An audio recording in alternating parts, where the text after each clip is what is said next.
अल्हम्दुलिल्लाहि रब्बिल आलमीन वस्सलातु वस्सलामु अला सय्यिदिल अंबिया'i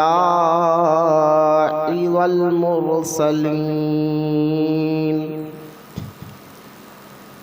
व अला आलिहि व अस्हाबिहि अजमाइन। अम्मा बाद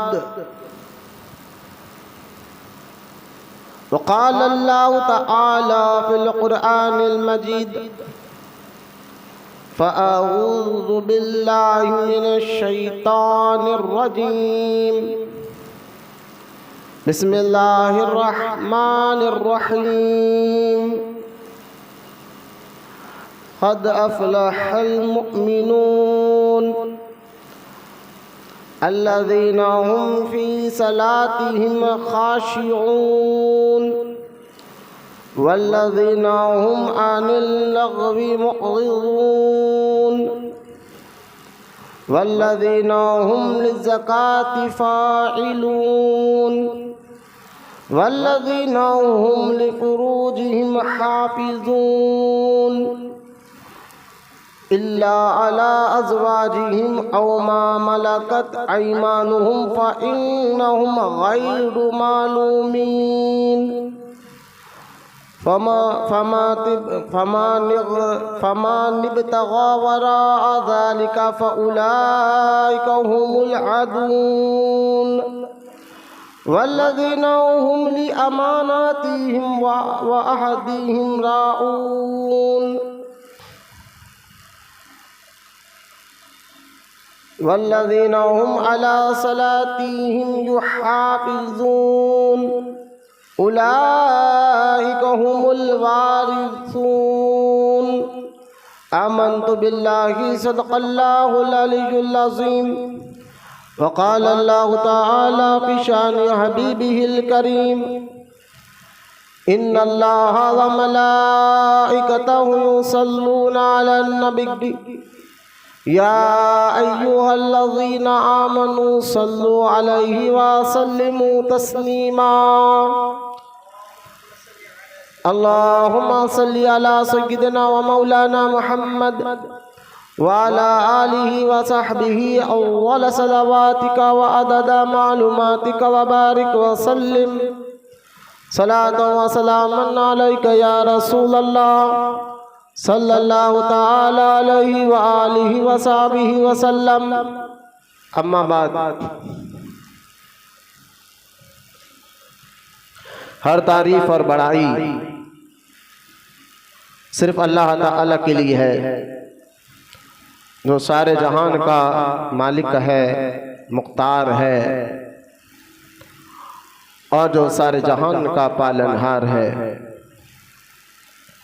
मैं इस बात की गवाही देता हूँ कि अल्लाह ताला के सिवा कोई इबादत के लायक नहीं, वो एक है, उसका कोई साथी और शरीक नहीं। और मैं इस बात की भी गवाही देता हूँ कि आपके और हमारे प्यारे आका और मौला हुजूर पुरनूर रहमत कौनैन हज़रत सैयदना मुहम्मद मुस्तफ़ा अहमद मुश्तबा सल्लल्लाहु ताला अलैहि व आलिहि व सहबिहि व सल्लम अल्लाह ताला के आखिरी रसूल और उसके बरगुज़ीदा बंदे हैं। अल्लाह ताला हुजूर अकरम नूर मुजस्सम रहमत आलम सल्लल्लाहु ताला अलैहि व आलिहि व सहबिहि व सल्लम पर अहले बैत सहाबा इकराम ताबईन और तबे ताबईन औलिया उम्मत पर क़यामत तक बकसरत रहमतें और बरकतें नाजिल फरमाता रहे, आमीन। मोहब्बत से एक बार सब मिलकर दुरूद शरीफ पढ़ लीजिए। पढ़िए अल्लाहुम्मा सल्ली अला सय्यिदिना व मौलाना मुहम्मद मआदिन जूदी वल करम व अला आलिहि व बारिक व सल्लिम सलातन व सलामन अलैका या रसूलल्लाह सल्लल्लाहु तआला अलैहि व आलिहि व सहबिहि व सल्लम। वाज़ सामाईन, अस्सलामु अलैकुम व रहमतुल्लाहि व बरकातुहू।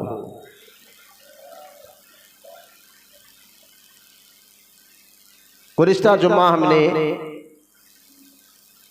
क्योंकि शव्वाल का महीना 2026 चल रहा है और ये शव्वाल के महीने का चौथा जुम्मा है, गुज़िश्ता जुम्मा हमने सूरह मोमिनून आयत नंबर 1 से 10 की तफसीर की शुरुआत की। आज उसी सूरह मोमिनून 18वें पारे आयत नंबर 1 से 10 की मुख्तसर तफसीर के साथ आपके सामने हम उन्वान को आगे बढ़ाने की कोशिश करूँगा। अल्लाह ताला मुझे हक़ कहने, आपको हक़ सुनने, कहने सुनने से ज़्यादा अमल करने की तौफीक भी अता फरमाए।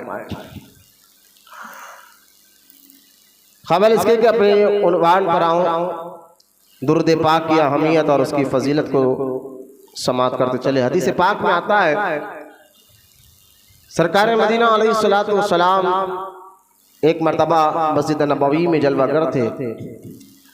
एक शख्स आए और हुजूर रहमत कौनैन के सामने नमाज पढ़ी और दुआ की, और दुआ में कहा अल्हम्दुलिल्लाहि रब्बिल आलमीन, फिर कहा रब्बना आतिना फिद दुनिया हसनतन व फिल आखिरति हसनतन व क़ीना अज़ाबन नार। जब ये दुआ मेरे और आपके प्यारे आका रहमत कौनैन सल्लल्लाहु ताला अलैहि वसल्लम ने समाअत फरमाया, सुना, तो आका रहमत कौनैन ने इरशाद फरमाया कि शख्स ने नाक़िस दुआ की है, यानी मुकम्मल दुआ नहीं की। फिर मेरे आका रहमत कौनैन ने फरमाया मुकम्मल दुआ ये है, जब भी तुम दुआ मांगो अल्लाह ताला की बारगाह में और तुम चाहते तो दुआ पूरी हो और अल्लाह की बारगाह तक पहुँचे, तो उसका तरीक़ा ये है कि पहले तुम अल्लाह की तारीफ़ को बयान करो। यानी अल्लाह ताला की तारीफ़ से मुराद उसकी हम्द, उसकी तारीफ़, जैसे कि अल्हम्दुलिल्लाहि रब्बिल आलमीन या रहमान राहीम, तो उसकी तारीफ़ को पहले बयान करो और उसके बाद मुझ पर दुरूद पढ़ो, फिर अल्लाह की बारगाह में दुआ मांगो। इस तरतीब को गौर से सुने। सरकार अलैहिस्सलाम ने फरमाया, जो इस तरतीब के साथ दुआ मांगेगा, यानी पहले अल्लाह की हम्द बयान करेगा, उसके बाद उस पर दुरूद पड़ेगा, उसके बाद दुआ मांगेगा, तो ये दुआ अल्लाह की बारगाह में कबूल होती है और वो दुआ मुकम्मल दुआ भी होती है।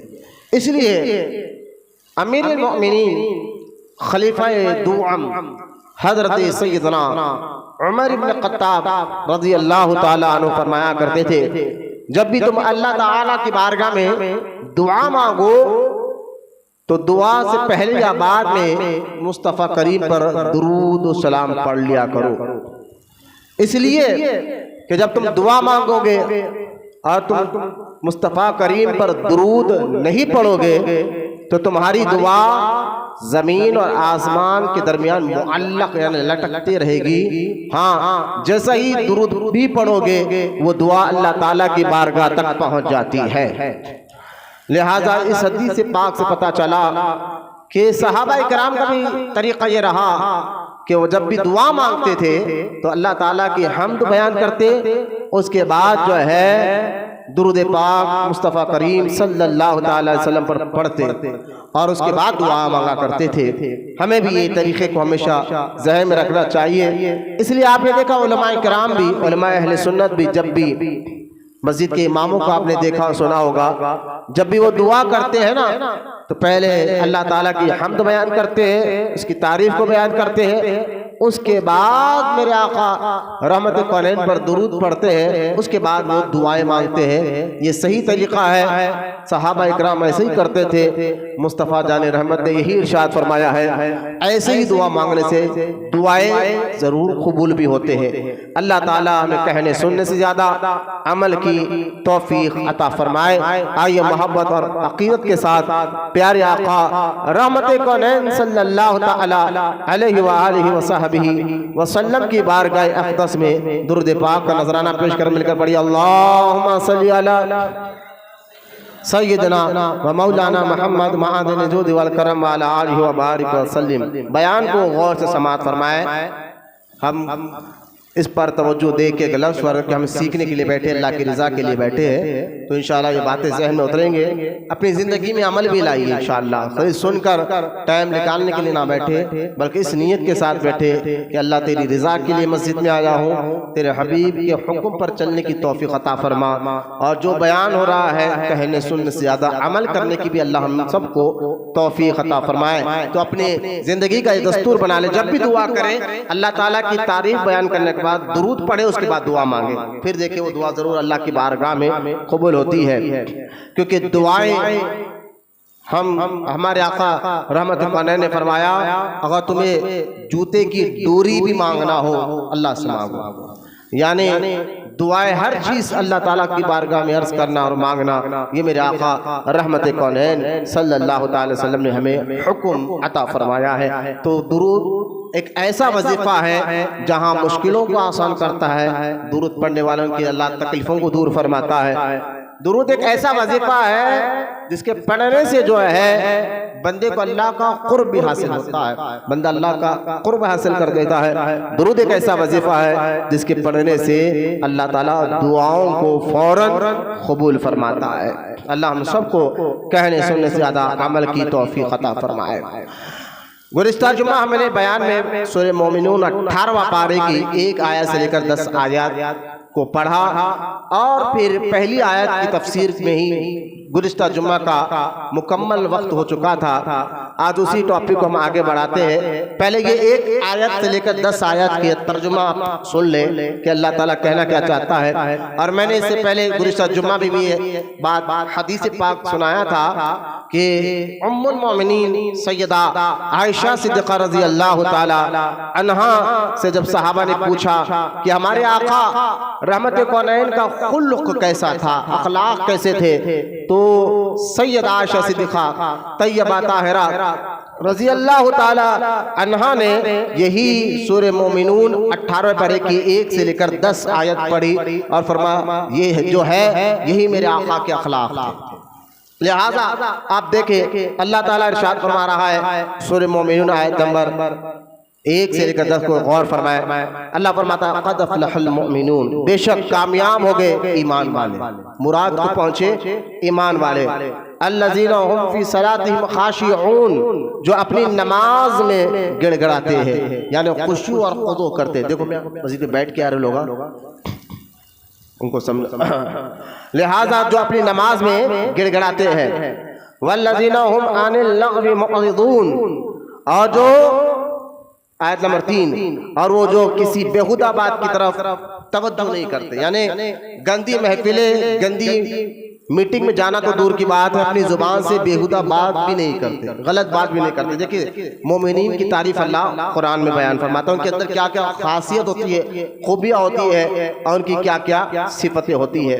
फिर अल्लाह फरमाता है आयत नंबर 4 में वल्लज़ीना हुम लिज़्ज़काति फ़ाइलून, और वो अपने माल की ज़कात देने का काम करते हैं, वो ज़कात देते हैं। ज़कात से यहाँ क्या क्या मुराद है, जब तफसीर का वक्त आएगा इंशाअल्लाह मैं बताऊँगा। फिर अल्लाह फरमाता है आयत नंबर 5 में वल्लज़ीना हुम लिफ़ुरूजिहिम हाफ़िज़ून, और वो जो अपनी शर्मगाहों की हिफाजत करते हैं। यानी आप देखें कामयाब हो गए वो शख्स, आयत नंबर 1 जो मुराद को पहुंचे ईमान वाले, कामयाब हो गए वो शख्स जो ईमान लाए, ईमान वालों को अल्लाह कामयाबी अता फरमाता है। आयत नंबर 2 अल्लाह नमाज में गिड़गिड़ाने वाले मोमिनीन की तारीफ करता है, वो लोग जो नमाज में गिड़गिड़ाते हैं, खुशू और खुजू करते हैं। और फिर अल्लाह फरमाता है वो लोग जो ज़कात अता करते हैं। फिर फरमाता है अल्लाह ताला वो लोग जो अपनी शर्मगाहों की यानी हिफाजत करते हैं। फिर फरमाता है अल्लाह ताला वो लोग जो ईमान वालों की पहचान में तरफ जो बेहुदा बात की तरफ तवज्जो नहीं करते। फिर अल्लाह ताला इरशाद फरमाता है कि इल्ला अला अज़वाजिहिम, यानी अपनी शर्मगाहों की भी हिफाजत करते हैं। इल्ला अला अज़वाजिहिम औ मा मलकत अयमानुहुम फ़इन्नहुम गैर मालूमीन, सिवाय उनके जो उनके लिए हलाल थी, यानी बीवी और कनीज जो उनके लिए हलाल है, उनके अलावा किसी गैर औरत की तरफ वो तवज्जो नहीं करते। ये ईमान वालों की पहचान।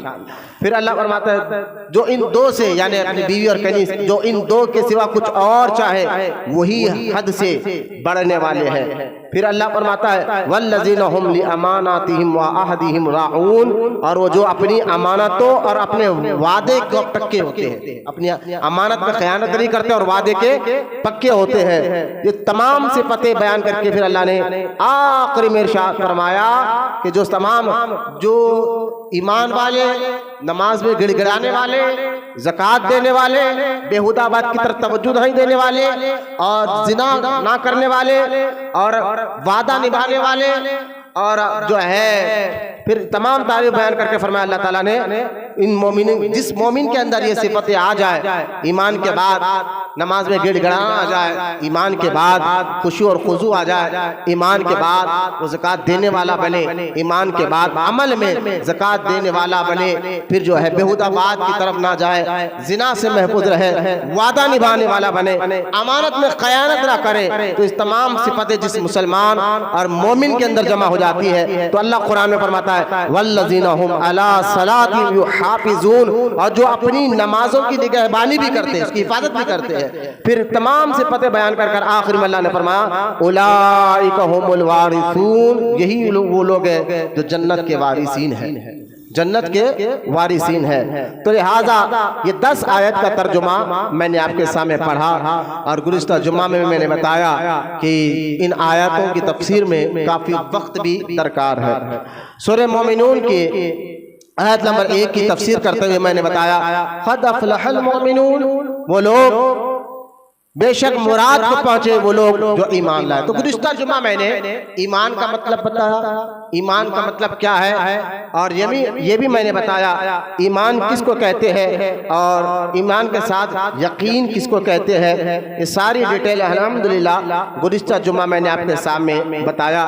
अकीदा किसको कहते हैं, ईमान किसको कहते हैं, और सारे आमाल का दारोमदार ईमान ही पर है। ईमान है तो आपकी इबादतें अल्लाह कबूल फरमाएगा, ईमान है तो आपके नेकी अल्लाह ताला कबूल फरमाएगा। और जो ईमान तो नहीं रखते लेकिन अच्छे अमल करते हैं और अच्छा काम करते हैं, उनको दुनिया ही में अल्लाह ताला अजर देगा, लेकिन आखिरत में उनका कोई अजर नहीं होगा, क्योंकि अच्छे अमल उन्हीं के कबूल होते हैं जो ईमान लाए और अच्छे काम करे। तो अहले ईमान को अल्लाह दुनिया में भी कामयाबी अता फरमाता है, क़ब्र में और आखिरत में भी कामयाबी अता फरमाता है। तो ईमान ही तमाम कामयाबी का दारोमदार है। कामयाबी किसको कहते हैं, ईमान किसको कहते हैं, अकीदा किसको कहते हैं, ये सारी डिटेल अल्हम्दुलिल्लाह गुज़िश्ता जुम्मा मैंने आपके सामने बयान किया था। अब आए कुरान में सूरह जो अल इमरान है, हाँ सूरह अल इमरान आयत नंबर 90 से 91, जिसमें मैंने ये कहा कि ईमान ही आपके तमाम, ईमान ही जो दारोमदार है, बुनियाद है आपके आमाल को अल्लाह की बारगाह में पहुंचाने के लिए, क्योंकि ईमान है तो ही नेकियां कबूल होते हैं, नमाज़ें कबूल होते हैं। आप इसके बाद लोग कहते हैं भाई कोई कलमा पढ़ रहा है और अच्छे अमल कर रहा है, तो ईमान का सही माना और मफहूम ही क्या है इसको पता नहीं है, तो वो कैसे होगा। मैं ये आयत तो आगे चलकर आपको समझाऊंगा, पहले आपको सही मुस्लिम की हदीस आपको सुनाता हूँ, वो हदीस सुन ले आप। हज़रत आयशा सिद्दीक़ा रज़ी अल्लाह ताला अन्हा ने, सही मुस्लिम में ये हदीस पाक है, सैयदा आयशा सिद्दीक़ा रज़ी अल्लाह ताला अन्हा ने बारगाह रिसालत में अर्ज़ की कि या रसूलल्लाह सल्लल्लाहु ताला अलैहि वसल्लम, ज़माने जिहालत में इब्ने जद्दान जो बनु तैम का मशहूर सखी आदमी था, इब्ने जद्दान एक बनु तैम का एक कबीला था अरब में, उस कबीले का एक मशहूर आदमी था जो बड़ा नरम दिल और सखी था, बहुत खैर खैरात करता था। तो अब सैयदा आयशा सिद्दीक़ा रज़ी अल्लाह ताला अन्हा फरमाते हैं कि या रसूलल्लाह सल्लल्लाहु ताला अलैहि वसल्लम, ज़माने की हालत में इब्ने जिद्दान जो बनु तैम का मशहूर सखी था, रिश्तेदारों के साथ नेक सलूक किया करता था, मिस्कीनों को खाना खिलाया करता था, क्या ये आमाल उसे आखिरत में नफ़ा देंगे, क्या ये आमाल उसके आखिरत में नफा देंगे। मुस्तफ़ा करीम ने फरमाया ये आमाल उसके काम नहीं आएंगे, क्योंकि उसने अल्लाह पर ईमान ना रखने की वजह से, यानी वो ईमान नहीं ला, अल्लाह पर ईमान ना रखने की वजह से एक दिन भी ये नहीं कहा कि ऐ अल्लाह आखिरत में मेरी खताओं को बख्श देता। यानी इस हदीस से पता चला, जो मुस्लिम शरीफ की हदीस है, कि ईमान वालों ही की इबादतों को, नेकियों को अल्लाह ताला कबूल फरमाता है। यहाँ से वो लोग भी अक्ल के होश ले इस हदीस को समझिए आप, कि जो लोग बदअकीदा वहाबियों को कहते हैं भाई कलमा तो पढ़ रहा है, लिहाजा उसकी इबादत को देखे, उसके तौर तरीक़े को देखे, तो आप कह रहे हैं कि वहाबी के पीछे नमाज नहीं होती, बदअकीदा है, बदमज़हब है, तो हम कहेंगे कि जनाब बदमज़हब है, तो हम कहेंगे जनाब देखो इसकी अच्छाइयाँ, जो अमल आप देख रहे हैं, नमाज रोज़ा जो ये क्या कर रहे हैं, ये डिपेंड करता है ईमान पर। ईमान वालों ही की इबादतों को कबूल फरमाता है। ये तो ईमान लाने के बाद जो है इनका अकीदा खराब हो गया है, वहाबियों का अकीदा खराब हो गया है, तो बदमज़हब बदअकीदों की इबादतों को अल्लाह कबूल नहीं फरमाता, क्योंकि इबादतें उसी के कबूल होती है जिसका ईमान हो। और ईमान क्या है? ये जो है अल्लाह मजबूत यकीदे का नाम है, और जिसका अकीदा सही हो उसका ईमान सही होता है। अब जिसका ईमान सही हो अल्लाह उन्हीं की इबादतों को कबूल फरमाता है। तो यहीं पर बाज़ लोग कहते हैं कि ये क्या बात है कि एक बंदा नमाज पढ़ रहा है, कलमा पढ़ रहा है, नमाज पढ़ रहा है, रोज़ा रख रहा है, और आप कह रहे हैं कि नहीं अल्लाह इनकी इबादतों को कबूल नहीं करता। आप ये क्या फतवा दे रहे हैं? तो सूरह अल इमरान आयत नंबर 90 आप पढ़कर सुना दें, 90 से 91 तक, जिसमें अल्लाह फरमाता है इन्नल लज़ीना कफ़रू बअदा ईमान बादा ईमान ही सुम्मा, अल्लाह फरमाता है बेशक वो जो ईमान लाकर फिर काफिर हुए। तो आप बताएं इसकी तफसीर में अगर जाए तो ये बहुत लंबा वक्त हो जाएगा कि अल्लाह फरमाता है इन्नल लज़ीना कफ़रू बादा ईमानिहिम, जो लोग बेशक जो लोग ईमान लाकर काफिर हुए फिर और कुफ्र में बढ़े। कलमा तो पढ़ रहे, नबी को अपनी तरह समझ रहे, कुफरी के कलिमात कह रहे थे, नबी का इल्म का मजाक उड़ाया जा रहा है। क्योंकि ईमान जहां अल्लाह पर ईमान लाना है, वहां पर तमाम नबियों को उनकी शानों के साथ उन पर ईमान लाना लाजिम है, उनकी शान को मानते हुए ईमान लाना लाजिम है। नबियों पर भी आगे चलकर बताऊंगा। तो इस आयत से पता चला कि ऐसे लोग हैं जो ईमान लाकर भी कुफ्र करते हैं, ईमान लाकर भी बदअकीदा हो जाते हैं, ईमान लाकर भी बदमज़हब हो जाते हैं। तो कुरान की ये आयत मुबारका से हमें पता चल रहा है कि बदमज़हब बदअकीदा जिनका ईमान अल्लाह की बारगाह में कबूल नहीं है, क्योंकि वो ईमान लाने के बाद उन्होंने कुफ्र किया, कभी नबी के इल्म का मजाक उड़ा दिया, कभी नबी को अपनी तरह समझ गया, कभी हमारे आका रहमत कौनैन को मुर्दा कहा। तो लिहाजा यहाँ से वो शक भी आपके ज़हन दिमाग से खत्म हो जाए कि कह रहे नहीं हर कलमा पढ़ने वाला ईमान वाला नहीं। अल्लाह कहता है कलमा पढ़कर भी कुछ लोग फिर काफिर कुफ्र करते हैं, अल्लाह उसके रसूल को नाराज करते हैं। तो खैर ईमान ही जो है बुनियाद है। और कुरान सूरह मोमिनीन की जो पहली आयत मुबारका है, जिसमें अल्लाह ताला ने वाज़ेह तौर पर फरमाया क़द अफ़लहल मुमिनून, बेशक मुराद को पहुंचे वो लोग जो ईमान लाए। और मैंने गुज़िश्ता जुम्मा ये भी बताया था कि क़द अफ़लहा, अफ़लहा का माना है कामयाबी। तो कुरान जो ये कह रहा है क़द अफ़लहल मुमिनून, तो कामयाबी तो सिर्फ दीन की कामयाबी नहीं, कामयाबी इस ये अफ़लहा अरब में उस वक्त, क्योंकि कुरान अरबी में उतरा है, अरब के लबो लहजे पर उतरा है, तो लिहाजा अल्लाह का कलाम ने बताया अरब के लोग अफ़लहा का लफ्ज़ उस वक्त इस्तेमाल करते थे जब बंदा हर जहद से कामयाब हो जाता, हर जिहाद से कामयाब हो जाता। तो पता चला अल्लाह ईमान वालों को सिर्फ आखिरत में नहीं, कब्र में नहीं, दुनिया में भी कामयाबी अता फरमाता। लिहाजा कामयाबी का दारोमदार ईमान पर है।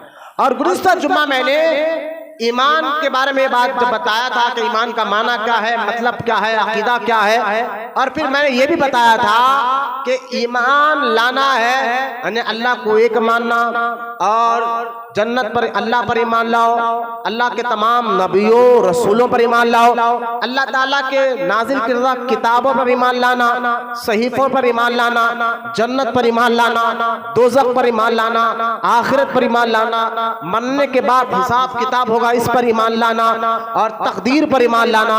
ये सारे चीजें हर मोमिन के लिए लाजिम है, जरूरी है, बल्कि फर्ज है। एक बंदा अल्लाह के ऊपर तो ईमान लाए और क्या मैं अल्लाह को मानता हूँ लेकिन रसूल को नहीं मानता, तो वो भी मोमिन नहीं हो सकता।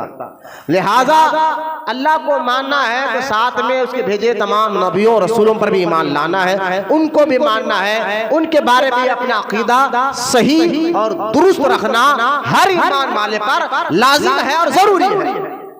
जब अल्लाह पर आप ईमान ला लिए, और गुज़िश्ता जुमा मैंने ये भी बताया था कि अल्लाह पर ईमान लाना है तो कैसे लाए, सिर्फ अल्लाह को एक मानना नहीं बल्कि अल्लाह के वजूद को समझे, अल्लाह ताला का वजूद क्या है और उसकी ज़ात मुबारका क्या है और उसकी सिफत क्या है, और हम उसी की इबादत करते हैं। अल्लाह ताला का वजूद खुद से है, हमेशा था, हमेशा से है, हमेशा रहेगा, उसको किसी ने पैदा नहीं किया। इस पर मैंने डिटेल के साथ अल्लाह का फजल है, अल्लाह ताला के वजूद, उसकी जात और उसकी सिफात और उसको हम माबूद समझते हैं। ये तीन बातें कि अल्लाह का वजूद क्या है और अल्लाह ताला की सिफत क्या है और हम उसी की इबादत करते हैं, ये तीन बातों को समझाते समझाते गुज़िश्ता जुम्मा का वक्त हो गया। आप बयान रिकॉर्ड हो गया, यूट्यूब पर भी आया है, उस पर आप देख सकते हैं। गुज़िश्ता जुम्मा मैंने आपके सामने बताया था कि अल्लाह ताला के ऊपर ईमान लाने का मतलब क्या है, और साथ ही साथ ये बताया था कि कौन से ऐसे नाम है जो अल्लाह के लिए नहीं बोला जाएगा, क्योंकि अल्लाह हर ऐब से पाक है, ये भी मैंने बताया था। क्योंकि अल्लाह ताला की जात और सिफात, देखिए उसको आसान एक बात समझा कर मैं अल्लाह की जात और सिफात के बारे में एक बात समझा कर आगे बढ़ना चाहता हूँ। हम आज का उन्वान हो गए कि जब ईमान वालों को अल्लाह कामयाबी देता है तो ईमान का मतलब मानना है, यकीन करना है, और इसी का मतलब जो है अल्लाह को कैसे माने और उसके नबियों और रसूलों को कैसे माने, ये आज आपको मैं समझाने की कोशिश करता हूँ। कि आज का उन्वान दूसरा मेरा मौजू रहेगा कि नबी पर ईमान लाए तो कैसे लाए और उसका मानने का मतलब क्या है। तो पहले मैं आपके सामने एक बात अल्लाह ताला के लिए कहना चाहता हूँ कि अल्लाह की जात और सिफात के बारे में गुज़िश्ता जुम्मा मैंने समझाया था। देखिए अल्लाह ताला की जात यानी वो जात जाती है यानी खुद से है, और मखलूक के अंदर जो सिफत है देखना सुनना, ये अल्लाह की भी सिफत है, बंदे की भी सिफत है, देखना सुनना। लेकिन अल्लाह देखने के लिए आँख का मोहताज नहीं, सुनने के लिए कान का मोहताज नहीं, बोलने के लिए जुबान का मोहताज नहीं, अल्लाह इससे पाक है, जिस्मानियत से अल्लाह पाक है।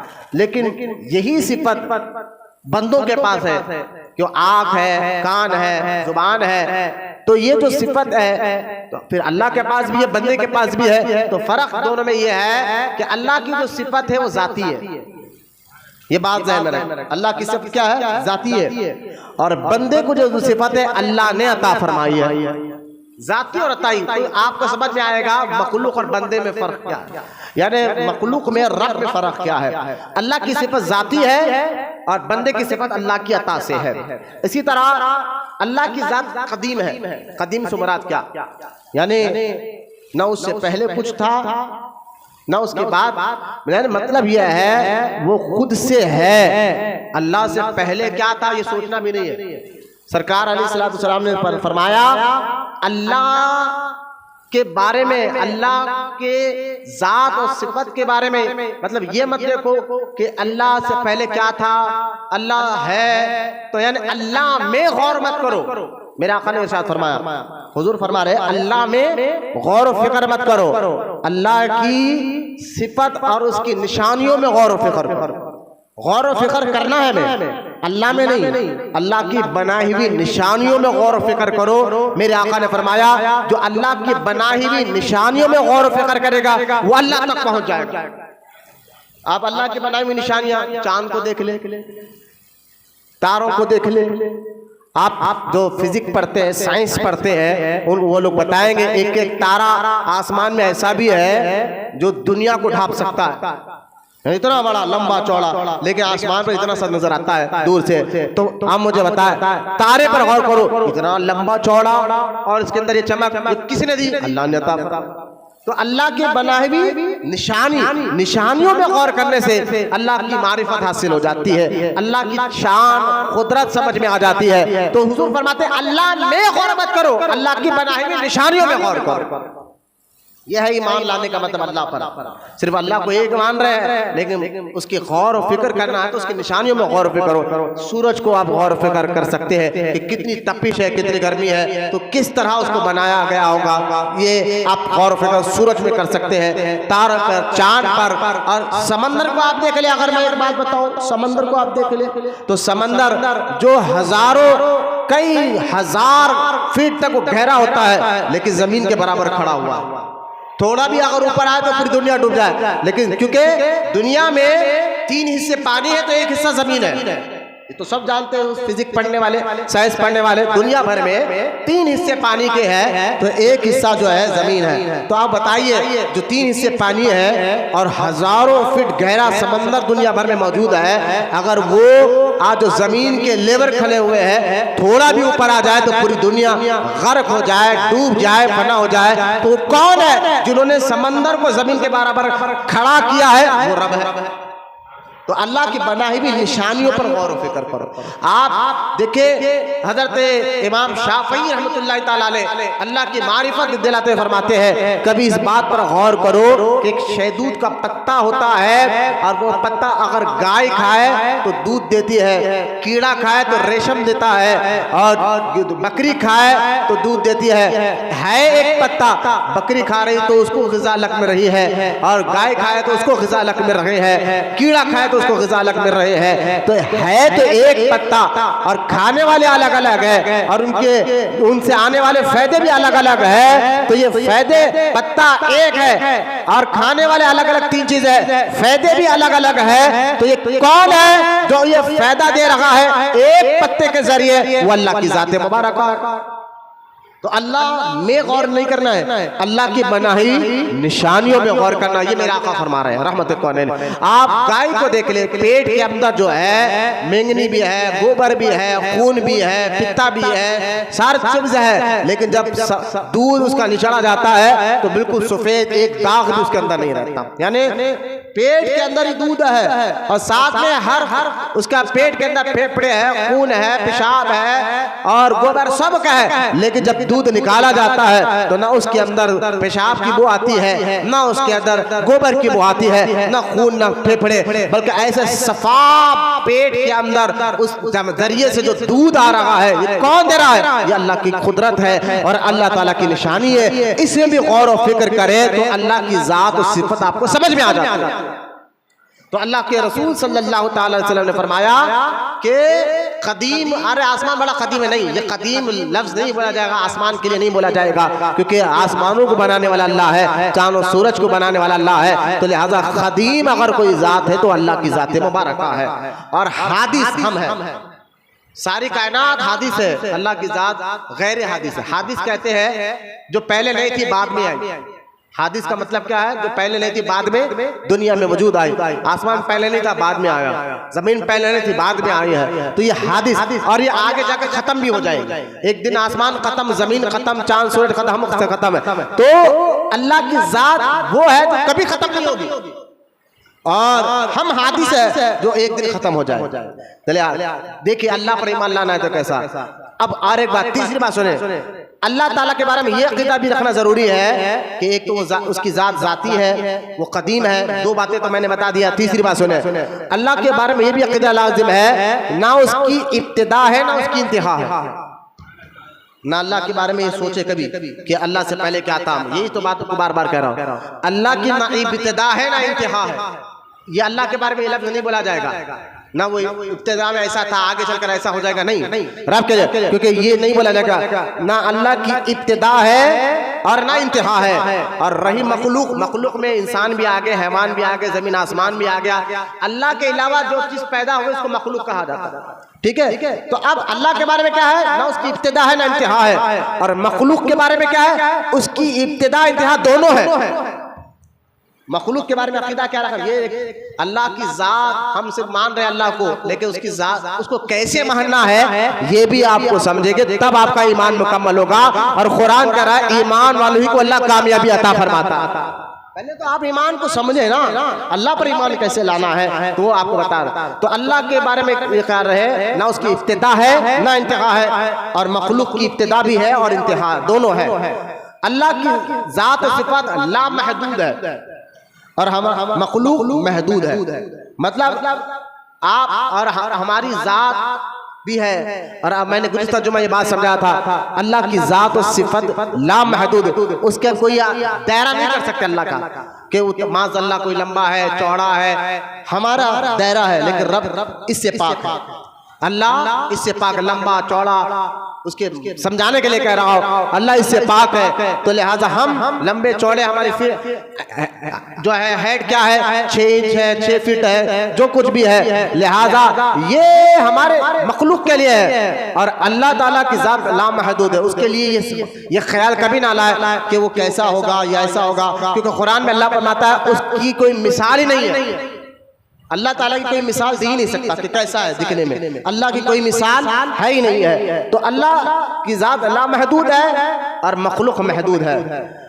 और अल्लाह ताला की जात और सिफात के बारे में एक और अकीदा, ना वो घटती है ना बढ़ती है, घटती है बढ़ती नहीं। यानी अल्लाह की जात और सिफात, जैसे कि हम और मखलूक यानी इंसान या हो घटती भी है बढ़ती भी है। उम्र कभी बचपन था, फिर जवानी, फिर बुढ़ापा, ये हम में होता है घटना और बढ़ना। अल्लाह घटने और बढ़ने से भी पाक है। अल्लाह की जात मुबारक घटने और बढ़ने से भी। आसान उर्दू में मैं आपको समझा रहा हूँ, चेहरे देख रहा हूँ, चेहरे देखकर समझ रहा हूँ कि आप मेरी बात को समझिए। ये अल्लाह पर ईमान लाना है, ऐसे ईमान लाना जैसा अल्लाह ने हुक्म अता फरमाया है कि उसकी ज़ात है, वो कदीम है, ना उसकी इब्तिदा है ना इंतहा है, वो ला महदूद है, ना उसकी ज़ात घटती है ना बढ़ती है। फिर आओ सुन अल्लाह के बारे में, अल्लाह वो तो किसी का मोहताज नहीं, अल्लाह वो जो किसी का मोहताज नहीं, और मखलूक अल्लाह की मोहताज है। भाई मैंने मोहताज का मतलब समझिए कि हम सुनने के लिए कान के मोहताज, देखने के लिए आँख के मोहताज, बोलने के लिए जुबान के मोहताज, चलने के लिए पैर के मोहताज, पकड़ने के लिए हाथ के मोहताज। हमें अल्लाह गौर फरमा, मखलूक तो हर तरीके से मोहताज है, अल्लाह इन तमाम चीजों से पाक है, अल्लाह किसी चीज का मोहताज नहीं। और लिहाजा अल्लाह की सिफत फानी नहीं है, फना होने वाली नहीं है, ना उसकी जात फना होने वाली है। जैसे कि एक बड़ा आदमी था, बड़ा नरम दिल था, बड़ा हम कहते हैं यार बड़ा रहीम आदमी था, नेक आदमी था, इंतकाल कर गया, मर गया, इंतकाल कर गया, खत्म हो गया, वरना नेक आदमी था, सखी था, गरीबों की मदद करता था, यतीमों का ख्याल करता था, बड़ा रहम आदमी था। तो ये नेक आदमी की अच्छी सिफतें आप बयान कर रहे हैं, अच्छी खूबियां आप बयान कर रहे हैं। तो लिहाजा मखलूक की सिफत खत्म हो जाती है, रब की सिफत खत्म होने वाली नहीं। ये भी अल्लाह के बारे में अकीदा रखना है।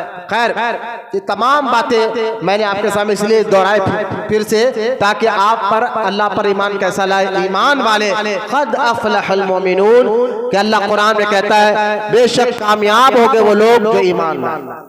तो अल्लाह पर ईमान कैसे लाना, गुज़िश्ता जुमा मैंने भी बताया, जो है अल्लाह की ज़ात और सिफात, और हम उसी की इबादत करते हैं। तो ये तमाम बातें मैंने साथ साथ ये भी बताया कि बंदे को जो सिफत होती है वो अताई होती है, और अल्लाह की अता से अल्लाह के नेक बंदे बड़ी बड़ी मुश्किलें भी हल कर देते हैं। मुश्किल कुशा तो अल्लाह ही है, लेकिन अल्लाह ने उनको अता फरमाई ये ताकत। तो ये बात भी मैंने आपके सामने गुज़िश्ता जुम्मा बयान किया था।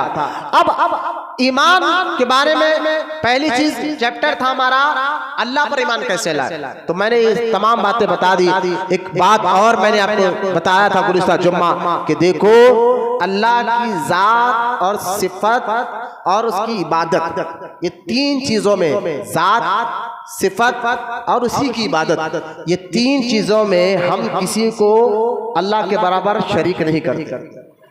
ज़हन में रख लें, ये आखिरी बात समझा कर, क्योंकि दरगाह चले गए तो शिर्क 11वीं करे तो शिर्क। आज जो देर शिर्क का फतवा दिया जा रहा है या गौस अल मदद कह दिया तो शिर्क। तो मैंने कहा शिर्क को पहले आप समझिए कि किसी को अल्लाह की जात में बराबर करना, या किसी मखलूक को अल्लाह की सिफत में बराबर करना, या किसी मखलूक को अल्लाह की तरह इबादत करना, ये तीन चीजें अल्लाह के अलावा किसी गैर में मानोगे तो शिर्क है। शिर्क का मतलब आप समझिए, अल्लाह के अलावा ये तीन चीजें कि अल्लाह है, खुद से है, हमेशा से था और हमेशा रहेगा, ये पहली चीज सिर्फ अल्लाह के लिए। दूसरा, उसकी सिफत जाती है, किसी ने अता नहीं कि वो करीम है और रहीम है, खुद से है वो रहीम, खुद से वो करीम है। और तीसरा, हम उसी की इबादत करते हैं। अब ये तीन चीजें सिर्फ हम अल्लाह ही के लिए मानते हैं, ना किसी नबी के लिए बात मानते हैं। नबी को भी हम कहते हैं कि अल्लाह ने पैदा फरमाया। हम नबी के लिए नहीं कहते कि नबी खुद से है, खुद से मदद करते हैं। और ना किसी वली के लिए कहते हैं कि नबी खुद से गौस आज़म खुद से बने, खुद से बड़े हुए। नहीं, हम कहते हैं अल्लाह ने आपको पैदा, अल्लाह ने आपको ताकत अता फरमाई। खुद से अगर कोई है तो अल्लाह की जात है। तो लिहाजा ना अल्लाह की जात में हम किसी को शरीक करते हैं, ना उसकी सिफत में किसी को शरीक करते हैं। तो अगर कोई वहाबी कहे कि नहीं तुम कहते हो को मुश्किल कुशा अल्लाह भी है, अली भी मुश्किल कुशा है, गौस आज़म भी मुश्किल कुशा है, तो मैंने कहा देखो यकीनन मुश्किल कुशा अल्लाह भी है और अल्लाह ने मौला अली को मुश्किल कुशा बनाया, अल्लाह ने गौस आज़म को भी मुश्किल कुशा बनाया है। अल्लाह खुद से मुश्किल कुशा है। ये जो उसकी सिफत है अल्लाह की वो खुद से है, उसको किसी ने दी नहीं। और मौला अली को अल्लाह ने मुश्किल कुशा बनाया। ये दोनों चीज का फर्क समझिए, जाती और अताई, तो आपको बात समझ में आ जाएगी। तो ये शिर्क नहीं है। और तीसरा, इबादत सिर्फ हम अल्लाह ही की करते हैं, है ना। आप देखिए मेरे आका रहमत कौनैन सल्लल्लाहु अलैहि वसल्लम ने इसलिए सख्ती से अपने गुलामों को कहा, जब गुलामों ने देखा कि हमारे आका रहमत कौनैन को जो है झाड़ हुजूर को सजदा करता था, हाँ ऊंट हमारे नबी को सजदा किया करते थे, बकरिया नबी को देते तो सजदा किया करते थे। तो ये मंजर देखकर सहाबा ने कहा कि या रसूलल्लाह हमें भी इजाजत है हम आपको सजदा करें। मेरे आका ने फरमाया नहीं, सजदा सिर्फ और सिर्फ अल्लाह के लिए जाएगा। लिहाजा यहाँ तक मेरे आका ने हमें बता दिया है कि कहाँ सजदा करना है। और तो हम ये अकीदा रखते हैं कि अल्लाह के बारे में कि वो उसकी जात, उसकी सिफात, हम उसी की इबादत करते हैं। ये तीन चीजें किसी गैर मखलूक में मानेंगे तो शिर्क होगा। और ऐसा नहीं है, कोई भी मुसलमान कलमा पढ़ने वाला अल्लाह के अलावा किसी और की इबादत नहीं करता। तो खैर ये बात बताने के बाद अब आगे बढ़ते हैं कि नबी पर ईमान कैसा लाए, क्योंकि कुरान कहता है आमन रसूलु बिमा उनजिला, अल्लाह फरमाता ईमान लाओ तमाम अल्लाह पर और तमाम नबियों और रसूलों पर भी ईमान लाओ। नबी और रसूलों पर भी ईमान लाने का हुक्म अल्लाह कुरान में देता है। कुरान की एक नहीं कई आयत मुबारका इस बात पर दलील है कि अल्लाह ताला जैसा कि फरमाता है अल्लाह ताला कुरान में या अय्युहल्लज़ीना आमनू, ऐ ईमान वालो अतिउल्लाह अतिउर रसूल, अल्लाह का भी हुक्म मानो रसूल का भी हुक्म मानो। तो अल्लाह कुरान की आयतों में जहां ये कह रहा है मेरा भी हुक्म मानो, मेरे रसूल का भी हुक्म मानो, वहीं पर कुरान की आयतों में अल्लाह ताला ने यह भी फरमाया है मुझ पर भी ईमान लाओ, मेरे नबी और रसूलों पर भी ईमान लाओ। आमन रसूलु बिमा उनजिला इलैहि मिन रब्बिहि वल मुमिनून कुल्लुन आमन बिल्लाहि व मलाइकतिहि व कुतुबिहि व रुसूलिहि। अब देखिए आ गए कुल्लुन मलाइकत, यानी अल्लाह पर ईमान लाओ, कुल्लू तमाम फरिश्तों पर ईमान लाओ, तमाम नबी और रसूलों पर ईमान लाओ, तमाम किताबों पर ईमान लाओ। तो ईमान का ये जो लफ्ज है दिखने में तो आपको आसान लफ्ज है, हम ईमान वाले हैं, लेकिन अल्लाह पर ईमान कैसे लाना है, नबियों पर ईमान कैसे लाना है, फरिश्तों पर ईमान कैसे लाना है, जन्नत दोज़ख पर ईमान कैसे लाना है, आखिरत पर ईमान कैसे लाना है, ये सीखना भी हर मुसलमान के लिए नमाज से भी ज्यादा फर्ज है। ये ईमान पहले है, ईमान है तो आपकी नमाज़ें अल्लाह की बारगाह में कबूल है। तो लिहाजा ईमान में अब दूसरा चैप्टर आता है नबी। तब नबी के बारे में हम अकीदा कैसा रखें, जैसा कि नबियों के बारे में और ख़ास तौर हमारे आका सल्लल्लाहु ताला अलैहि वसल्लम के बारे में वहाबियों ने अपनी किताबों में लिखा है, आज भी लिख रहे हैं, तकरीर में भी बोलते हैं कि देखो भाई नबी की मिसाल ऐसी है जैसा कि एक पोस्टमैन है, माज़अल्लाह नबी को मिसाल देते देते कहा नबी की मिसाल ऐसी है जैसा कि एक पोस्टमैन है। पोस्टमैन का काम क्या होता है? वो डाक ऑफिस को जाता है, वहां से खत लेता है और मकान तक पहुंचा देता है, बस इसकी ड्यूटी यही है। तो नबी की मिसाल ऐसी है, वो रब से कलाम लिया, इबादत लिए बंदों तक पहुंचा दिया, बस अब खत्म हो गया उनसे ताल्लुक। जो भी ताल्लुक है डायरेक्ट हमारा ताल्लुक अल्लाह ताला से रहेगा। अब मुझे बताइए क्या ये कहना सही है? एक तो नबी को मिसाल दे रहे हैं एक पोस्टमैन की तरह, माज़अल्लाह, जो बिल्कुल मेरे और आपके आका और सरकार अलैहिस्सलाम की शान के खिलाफ है। एक पोस्टमैन की मिसाल नबी को नहीं दे सकते। मैं आपको अगर किसी वहाबी बदअकीदा को कहो तुम्हारी मिसाल ऐसी है कि तुम्हारे अब्बा कुत्ते की तरह है या तुम्हारा इल्म एक कुत्ते की तरह है, तो आपको बोले ये क्या सिफत, आप किस मिसाल को दे रहे हैं? क्या भाई यही तो आपको समझाना है कि जैसा शान के लोग होते हैं मिसाल भी ऐसी देना चाहिए। बोलो ना सुभान अल्लाह, है ना? लिहाजा हम पर अगर कोई एहसान करे तो जिंदगी भर उसके एहसान को याद रखा जाता है, उसकी तारीफ की जाती है, उसकी इज्जत की जाती है, उसे मोहब्बत की जाती है, उसका अदब किया जाता है। एक इंसान आप पर एहसान करे तो जो आप पर एहसान कर रहा है आप जिंदगी भर उसको याद रखते हैं, उसकी इज्जत करते हैं। ये सही अच्छे अखलाकमंद इंसान होने की भी पहचान है।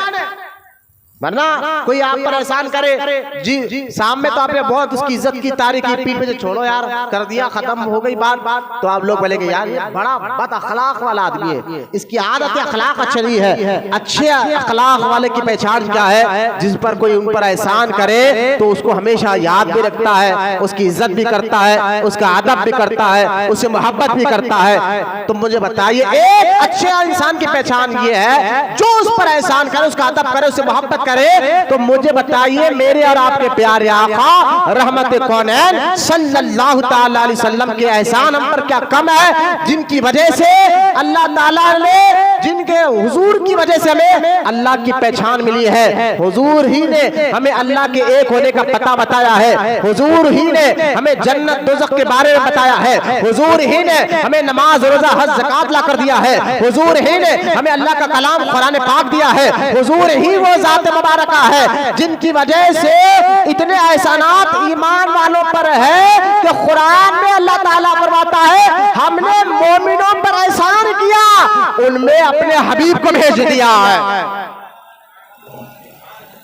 तो लिहाजा ये बदअकीदा वहाबी तो इतने गए गुजरे हो गए कि कहते ना बस उनकी ड्यूटी खत्म हो गई। मैंने कहा मैं इसलिए एक जाकिर नालक तो मैंने एक क्लिप उसकी देखी है, वो एक जगह तकरीर करते हुए एक मिसाल दे रहा है, कहता है देखो भाई एक ड्राइवर है गाड़ी चला रहा, बोले हाँ, अब 100-200 किलोमीटर चलाने के बाद वो ड्राइवर ने दूसरे ड्राइवर का तुम चलाओ, दूसरा आया, फिर उन्हें और आगे चला, तीसरा आया, उन्हें और आगे चलाया, बोले हाँ बस इसी तरह इस्लाम एक कार की तरह है, उसको हुजूर ने सबसे पहले आगे निकाले, उसके बाद अबू बकर ने आगे बढ़ा, फारूक आजम ने आगे बढ़ा। मैंने कहा क्या मिसाल दे रहे हो, किस तरह की बातें कर रहे हो? लिहाजा ये उन लोगों का मानना है जो नबी को माज़अल्लाह कभी पोस्टमैन की मिसाल देकर याद करते हैं, नबी को माज़अल्लाह कभी एक ड्राइवर की मिसाल देकर याद करते हैं। हम कहते हैं ना वो खुदा है ना वो खुदा से जुदा है।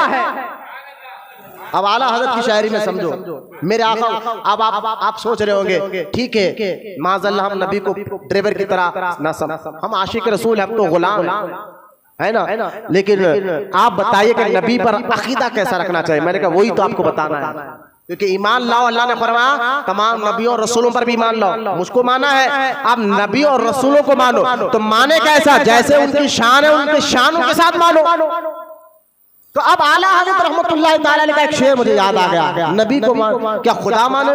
नहीं, तो कि माने क्या, कैसे माने, कैसे मान लाए? मैंने कहा देखो इमाम अहले सुन्नत आला हज़रत रहमतुल्लाह ताला अलैह फरमाते हैं एक शायरी में कि सरवर कहूं के माली को मौला कहूं तुझे, या रसूला क्या कहूं, सरवर कहूं, मालिक कहूं, मौला कहूं? या मालिक मौला से मुराद वो रब नहीं, अल्लाह की अता से मेरे नबी भी मालिक है, मुख्तार कायनात है।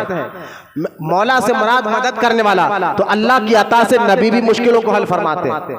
तो लिहाजा आला से फरमाते हैं सरवर कहूं के मालिक को मौला कहूं तुझे, बाग़े खलील का गुले ज़ेबा कहूँ तुझे, क्योंकि मेरे नबी सल्लल्लाहु अलैहि वसल्लम इब्राहिम अलैहिस्सलाम की औलाद है, तो इब्राहिम अलैहिस्सलाम की औलाद में कई नबी आए उस बाग में। तो फरमाते आला हज़रत उस बाग़े खलील का गुले ज़ेबा सबसे शानदार फूल है।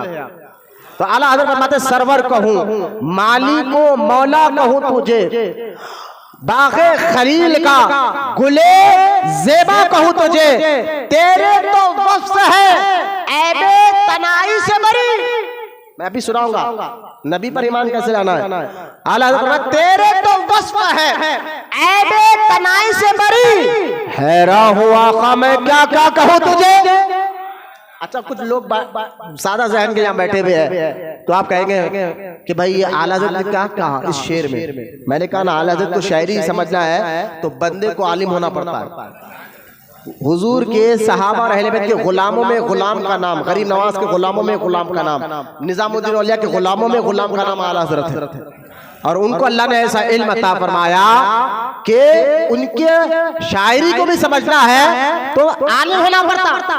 तो आला क्या करे, तेरे तो वस्फ़ है ऐबे तनाई से बरी, हैरान हूँ कि आका मैं क्या क्या कहूँ तुझे।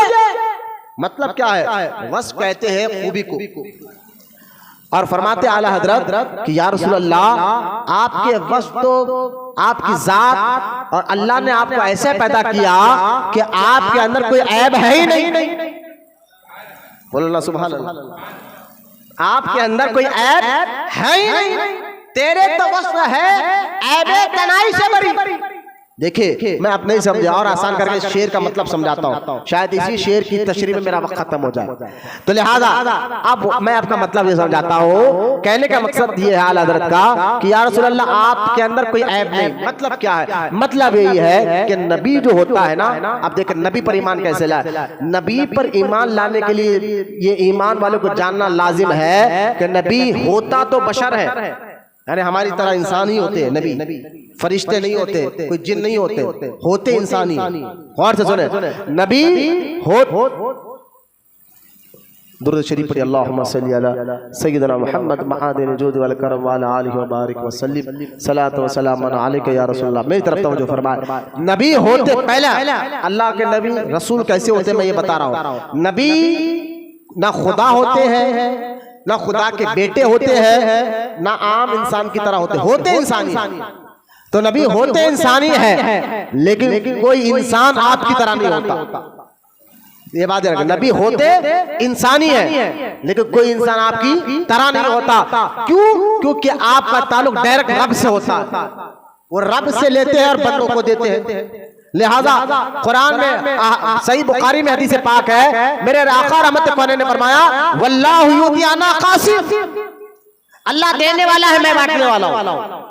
अल्लाह देने वाला है मैं बांटने वाला हूँ। तो एक तो ये कि नबी के बारे में पहला अकीदा कि नबी होते इंसान है, लेकिन कोई इंसान नबी की तरह नहीं, कोई इंसान नबी की तरह नहीं होता, पहला।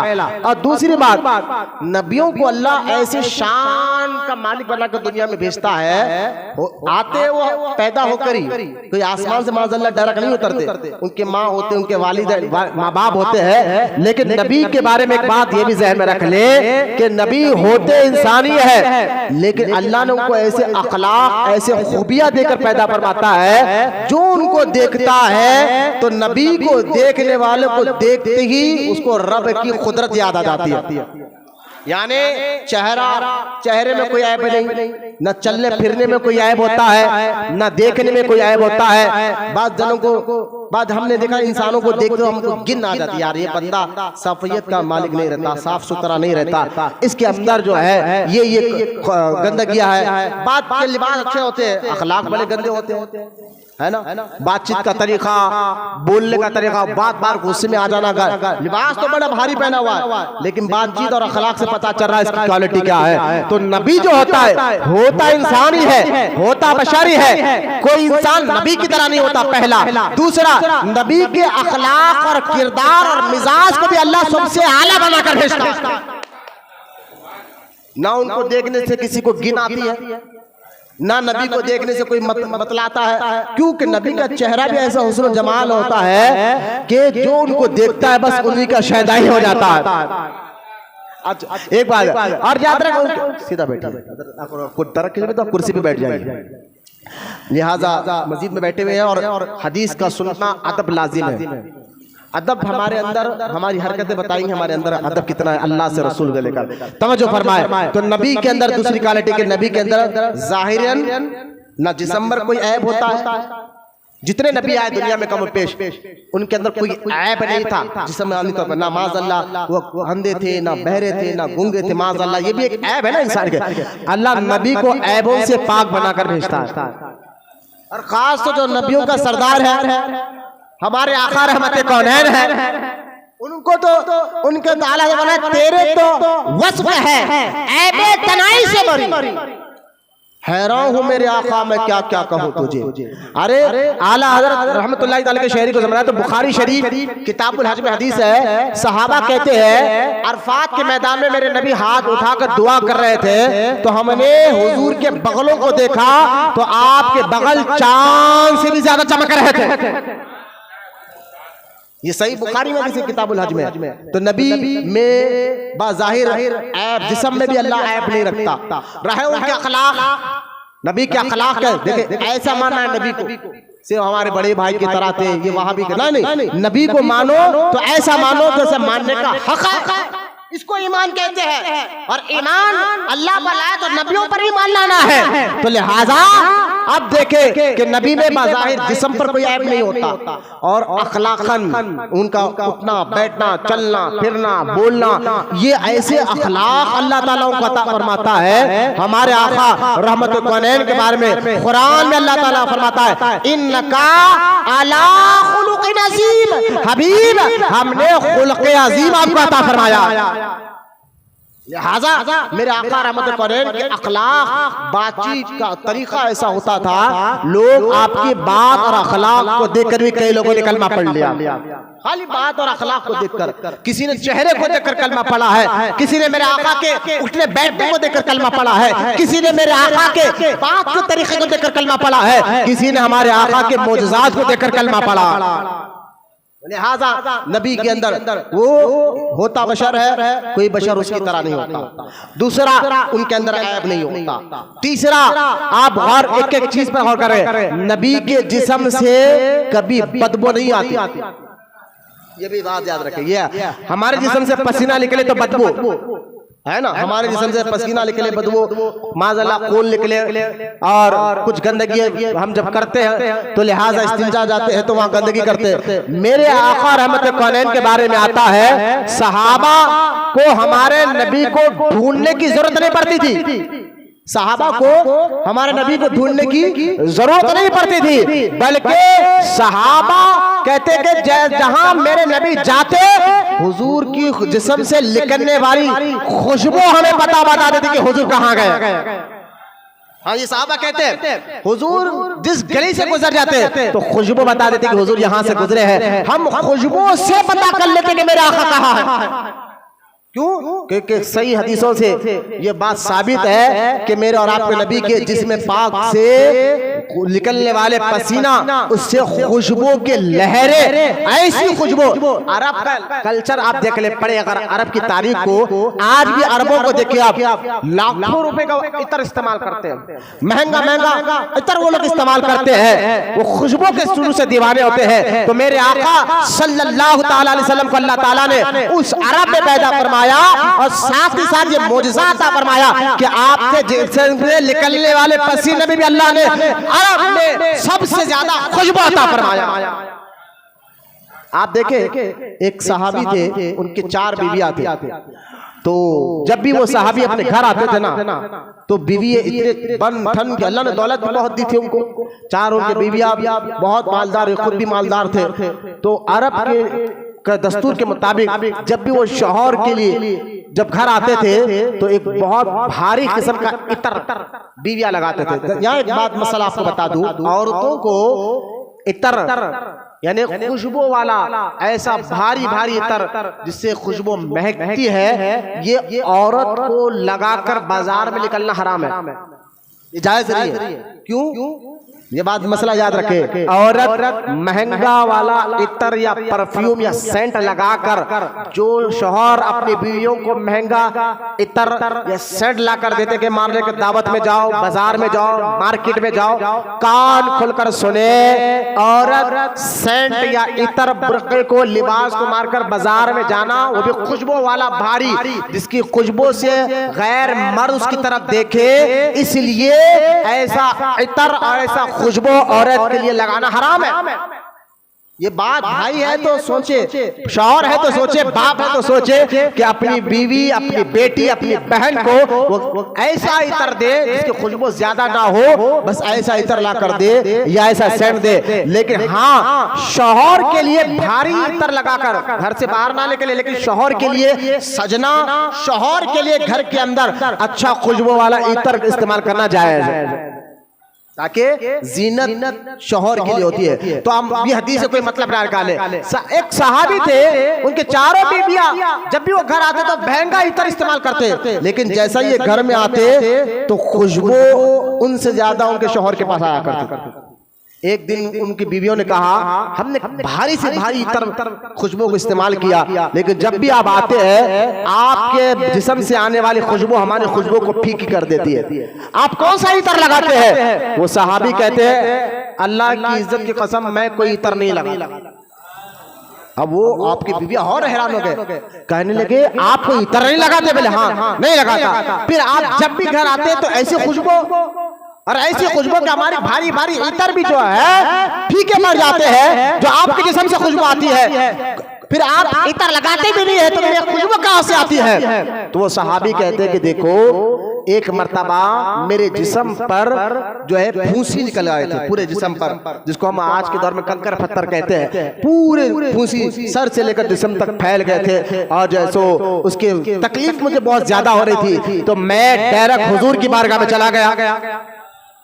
सहाबा का अकीदा देखो, हुजूर की बारगाह में गया और कहने लगे, या रसूलल्लाह, ये इसकी वजह से बहुत जलन हो रही है, बहुत तकलीफ हो रही है। मेरे आका ने कहा, तू लेट जा, अपने ऊपर का कुर्ता लेकर और लेट जा। वो सहाबी कहते, मैं अपना ऊपर का कुर्ता लेकर कर लेट गया। फिर मेरे आका ने अपना लुआबे दहन, बोले सुभान अल्लाह, थूक मुबारक, लुआबे दहन से मेरे जिस्म को पूरा मला। तो अल्लाह की इज्जत और जलाल की कसम, वो सहाबी कहते हैं, उसके बाद से वो कंकर पत्थर तो उसी वक्त खत्म हो गए, लेकिन जब से लेकर आज तक मेरे जिस्म से खुशबू महकना शुरू हो गया। बोले आला हज़रत इसलिए फरमाते, उनकी महक ने दिल के होंठे खिला दिए हैं, जिस राह चल दिए हैं कूचे बसा दिए हैं। वरना मेरे आका के जिस्म मुबारक से जब गर्मी के दिन आते पसीना निकलता तो आपके मुकद्दस बीबियां उस पसीने को शीशी में जमा कर लेते थे। तो लिहाजा नबी के जिस्म से निकलने वाला पसीने से खुशबू और हमारे जिस्म से निकलने वाले पसीने में बदबू, तो हम हुजूर के पसीने मुबारक के बराबर नहीं है, तो ज़ात मुबारक के बराबर कैसे हो सकते हैं? ये वहाबियों को समझना चाहिए। तो नबी जिनके अखलाक भी आला, नबी जिनका हुस्न जमाल भी आला, नबी जिनके जिस्म से निकलने वाले पसीना भी खुशबूदार हुआ करता है, और नबी को नबी किस लिए कहा जाता है ये तो मैं आगे चलकर बताऊंगा। अब मैं एक बात बताता हूं, देखिए कि सहाबा इकराम के दौर में, जब हुजूर के दौर मुबारक में अरब में बड़े से बड़े शायर भी हुआ करते थे, कुरान में उसका जिक्र है। शायरी जानते हैं ना, अरब के लोग के बारे में आता है, अरब के मक्के के अगर आप हिस्ट्री पढ़ेंगे तो अरब के लोगों के बारे में एक चीज आती है कि वो उनका जहन बड़ा मजबूत होता था, यानी हाफिजा बड़ा मजबूत होता था। अरब का एक आम दिखने वाला बद्दू, यानी खेतों में रहने वाला, शहर में खेतों में रहने वाला बद्दू भी 400 से 500 अशार याद कर लेता था आसानी से, यानी उनका ज़हन बड़ा मजबूत होता था। एक तो ये, और वो शायरी बड़ा पढ़ते थे, बहुत जबरदस्त शायरी पढ़ते थे। तो जब मेरे और आपके नबी ने ऐलान नबूवत फरमाया, नबी होने का ऐलान फरमाया, तो अरब के बड़े बड़े शायर जो ईमान नहीं लाए थे, वो अपनी शायरी में आपके और हमारे नबी को माज़अल्लाह गालियां देते थे। सब मिलकर बोलिए माज़अल्लाह, अल्लाह की पनाह। हमारे नबी की शान में वो ऐसे अशार पढ़ते थे जिस अशार में वो हमारे नबी की बेइज्जती भी करते थे, गुस्ताखी करते थे। तो अब उनमें जब ये कल्चर, ये रिवाज बढ़ता गया क्योंकि जुबान से तो तकलीफ दे रहे थे, हाथ पैर से तो तकलीफ दे रहे थे, उन मेरे सहाबा को हुजूर को बहुत तंग कर रहे थे। आखिर में वो लोगों ने हुजूर को शायरी के जरिए से गालियां देना शुरू कर दिया, बेअदबी गुस्ताखी करना शुरू कर दिया। तो कुछ सहाबा जो अहले अरब में वो सहाबा इकराम जो शायरी वो भी जानते थे, तो कुछ सहाबा थे जब कोई हुजूर को कोई शायर अपनी शायरी में हुजूर की बेअदबी करता या गुस्ताखी करता, सुने लफ्ज बेअदबी करता या गुस्ताखी करता, तो सहाबा में से कुछ सहाबा ऐसे थे अपनी शायरी में वो हुजूर की नात पढ़ा करते, हुजूर के सामने हुजूर की नात पढ़ और उस नात में हुजूर की तारीफ किया करते थे।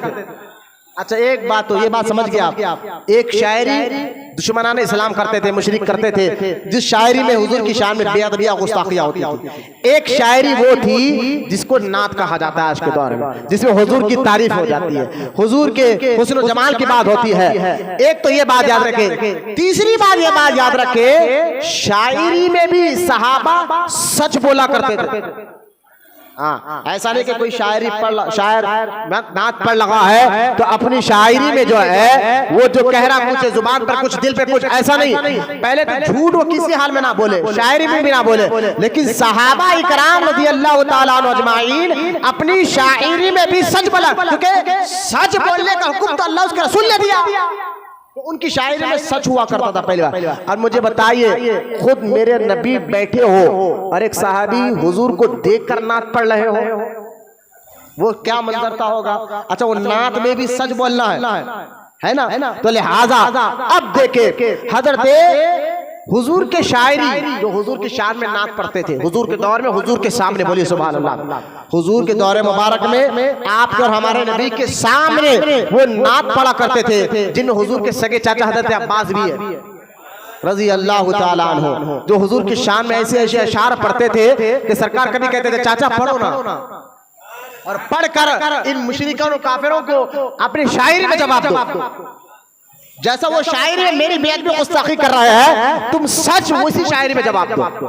तो लिहाजा उसमें हजरत अब्बास भी है, हजरत मौला अली भी है रज़ी अल्लाह ताला अन्हु, और एक बहुत बड़े मशहूर शायर नातखा सहाबी रसूल जिनका नाम हस्सान बिन साबित रज़ी अल्लाह ताला अन्हु।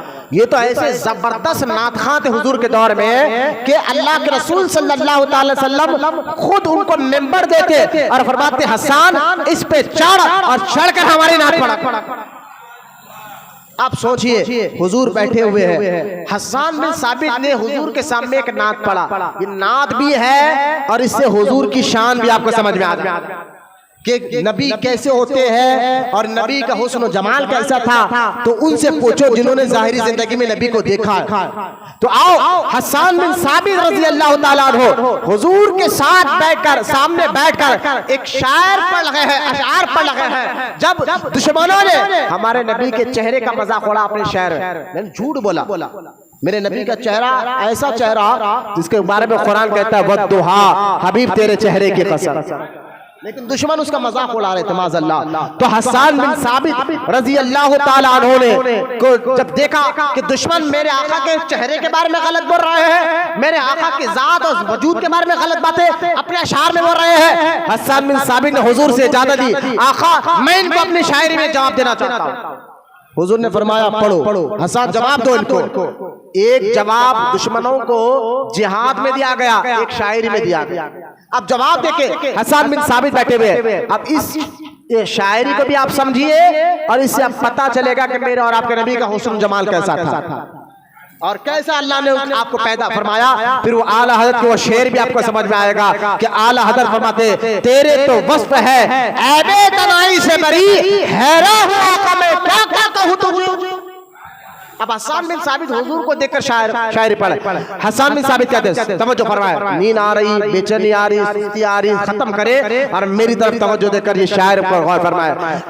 हस्सान बिन साबित पढ़ रहे हैं, अब नात का साहबी रसूल पढ़ रहे हैं, फरमाते हैं वो अहसनु, मेरी तरफ देखें, साहबी रसूल कह रहे हैं हस्सान बिन हुजूर को देखकर वो अहसनु मिनका लम तरक़त ऐनी, अरबी है ना, तो उसका माना भी आपको समझाता हूँ। वो अहसनु मिनका लम तरक़त्तु आइनी वो अजमलू मिनका लम तलदिन निसा खुलिक़ता मुबर्रअन मिन कुल्ली ऐब कअन्नका क़द खुलिक़ता कमा तशा।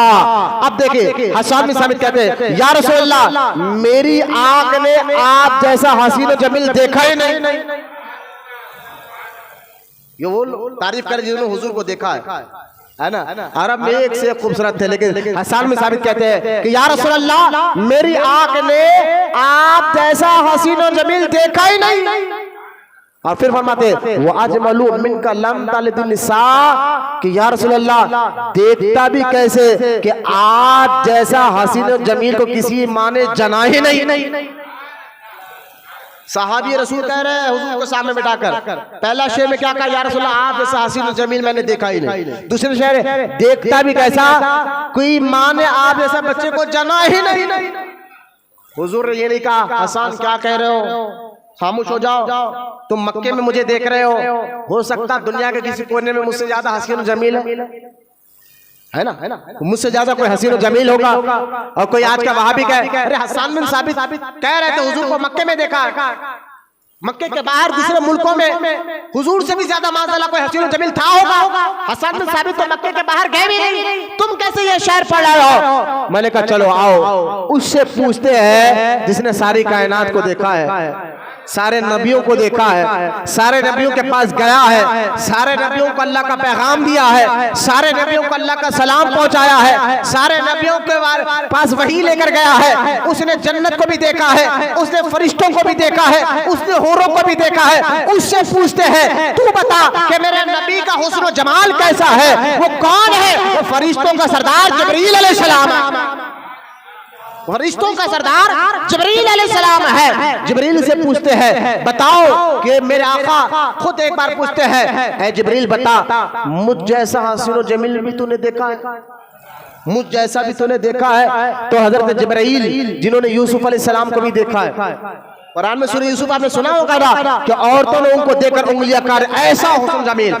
तो यूसुफ अलैहिस्सलाम को जिन्होंने देखा है, तमाम नबियों और रसूलों को जिन्होंने देखा है, वो अल्लाह का मुकद्दस फरिश्ता, तमाम फरिश्तों का सरदार जिब्रील अलैहिस्सलाम, जिन्हें नबियों को देखा, रसूलों को देखा, जन्नत में हूरों को देखा है। आप जानते हैं हूर के बारे में हदीस में आता है अगर हूर आसमान पर अपना पैर का तलवा रख दे, हूर जो है आसमान पर अपना पैर का तलवा रख दे तो उसके तलवे की रोशनी से पूरे आसमान में अगर अंधेरा है तो उजाला हो जाए दुनिया में, यानी ऐसा खूबसूरत हूर है। लेकिन मुझे बताओ जिब्रील अलैहिस्सलाम जिन्होंने सारे मखलूक को देखा है, उनसे एक मरतबा मेरे नबी पूछते हैं कि जिब्रील बताओ मुझ जैसा हसीन और जमील भी किसी को देखा है। जिब्रील अलैहिस्सलाम कहते हैं या अल्लाह या रसूल अल्लाह नहीं, मैंने तमाम कबीलों को देखा है, तमाम नबी रसूलों को देखा है, लेकिन खुदा की इज्जत जला के कसम आप जैसा हसीन और जमील मेरी आंखें देखा ही नहीं है। जिब्रील अलैहिस्सलाम कहे मैंने आप जैसा हसीन और जमील किसी को नहीं देखा। इसलिए आला हज़रत फरमाते हैं यही बोले सिदरा वाले, हाय हाय मैंने कहा शायरी को समझा, शेर को समझिए, यही बोले सिदरा वाले चमने जहां के मैंने सभी छान डाले। यही बोले सिदरा वाले चमने जहान के मैंने सभी छान डाले, तेरे पाए का ना पाया, तेरे पाए का ना पाया, तुझे यक ने यक बनाया, तुझे हमद है खुदाया, तुझे हमद है खुदाया। अल्लाह की हमद भी है इस शेर में, नात भी है मुस्तफा जान रहमत की। तो हसन बिन साबित कह रहे हैं वो अहसन मिनका लम तरक़त्तु आइनी कि या रसूल अल्लाह आप जैसा हसीन और जमील मेरी आंख ने देखा नहीं। हुजूर बैठे हुए और हसन बिन साबित नात पढ़ रहे, आप जैसा हसीन और जमील मेरी आंख ने देखा नहीं। वो अजमलू मिनका लम तलिदिन निसा, देखता भी कैसा किसी माँ ने आप जैसा बच्चा जना ही नहीं। और आगे फरमाते बात खत्म नहीं किया हसन बिन साबित, आगे फरमाते खुलिक़ता मुबर्रअन मिन कुल्ली ऐब, बल्कि अल्लाह ने आपको हर ऐब से पाक पैदा फरमाया। यही तो मैं आपको समझा रहा था, नबी हमारे नबी में न अखलाक में कोई ऐब था, न जिस्म पर कोई ऐब था, हर ऐब से अल्लाह ने आपको पाक पैदा फरमाया है। खुलिक़्ता मुबर्रअन मिन कुल्ली ऐब कि या रसूल अल्लाह, अल्लाह ने आपको हर ऐब से पाक पैदा फरमाया। अभी हसन बिन साबित बात खत्म नहीं कर रहे, आगे बढ़कर कहते हैं का अन्नका क़द खुलिक़्ता कमा तशा, बल्कि आप जैसा चाहते थे अल्लाह ने आपको ऐसा पैदा फरमाया। अब ये किसी बरेली वाले का शेर नहीं है, ये किसी चिश्ती निजामी किसी वली का शेर नहीं है, ये सहाबे रसूल हसन बिन साबित का शेर है जो हुजूर को देखकर पढ़ा जा रहा था, हुजूर को देखकर बोला जा रहा था। अब देखे ये शेर को, फिर आला हज़रत, अब बरेली के इमाम अहमद रज़ा के शेर को समझे। आला हज़रत फरमाते हैं तेरे तो वस्फ है, आगे नहीं शुरू से मैं आपको बताता हूँ। आला हज़रत फरमाते हैं सरवर कहूँ मालिक को मौला कहूँ, कहा नहीं सरवर कहूँ मालिक को मौला कहूँ तुझे, बाग़े खलील का गुले ज़ेबा कहूँ तुझे। आगे बढ़ाते हैं तेरे वस्फ तो ऐबे तनाई से है बरी, तेरे वस्फ तो ऐबे तनाई से है बरी, हैरान हूँ मेरे आका क्या क्या कहूँ तुझे। अब फिर आला हज़रत इसी नात के एक शेर में तमाम ईमान वालों को एक शेर में जो है अकीदा सिखा रहे हैं। क्या कह रहा है, नबी को न खुदा कहना है, न खुदा का बेटा कहना है, न अपनी तरह कहना है, ये तीनों चीज भी ना कहा। फिर कहे क्या, तो आला हज़रत फरमाते हैं लेकिन रज़ा ने खत्म शुक्र इस पे कर दिया। ना नबी को खुदा कहना है, ना खुदा के बराबर कहना है, ना खुदा का बेटा कहना है, ना अपनी तरह कहना है। फिर कहेगा तो आला हज़रत फरमाते हैं लेकिन रज़ा ने खत्म शुक्र इस पे कर दिया।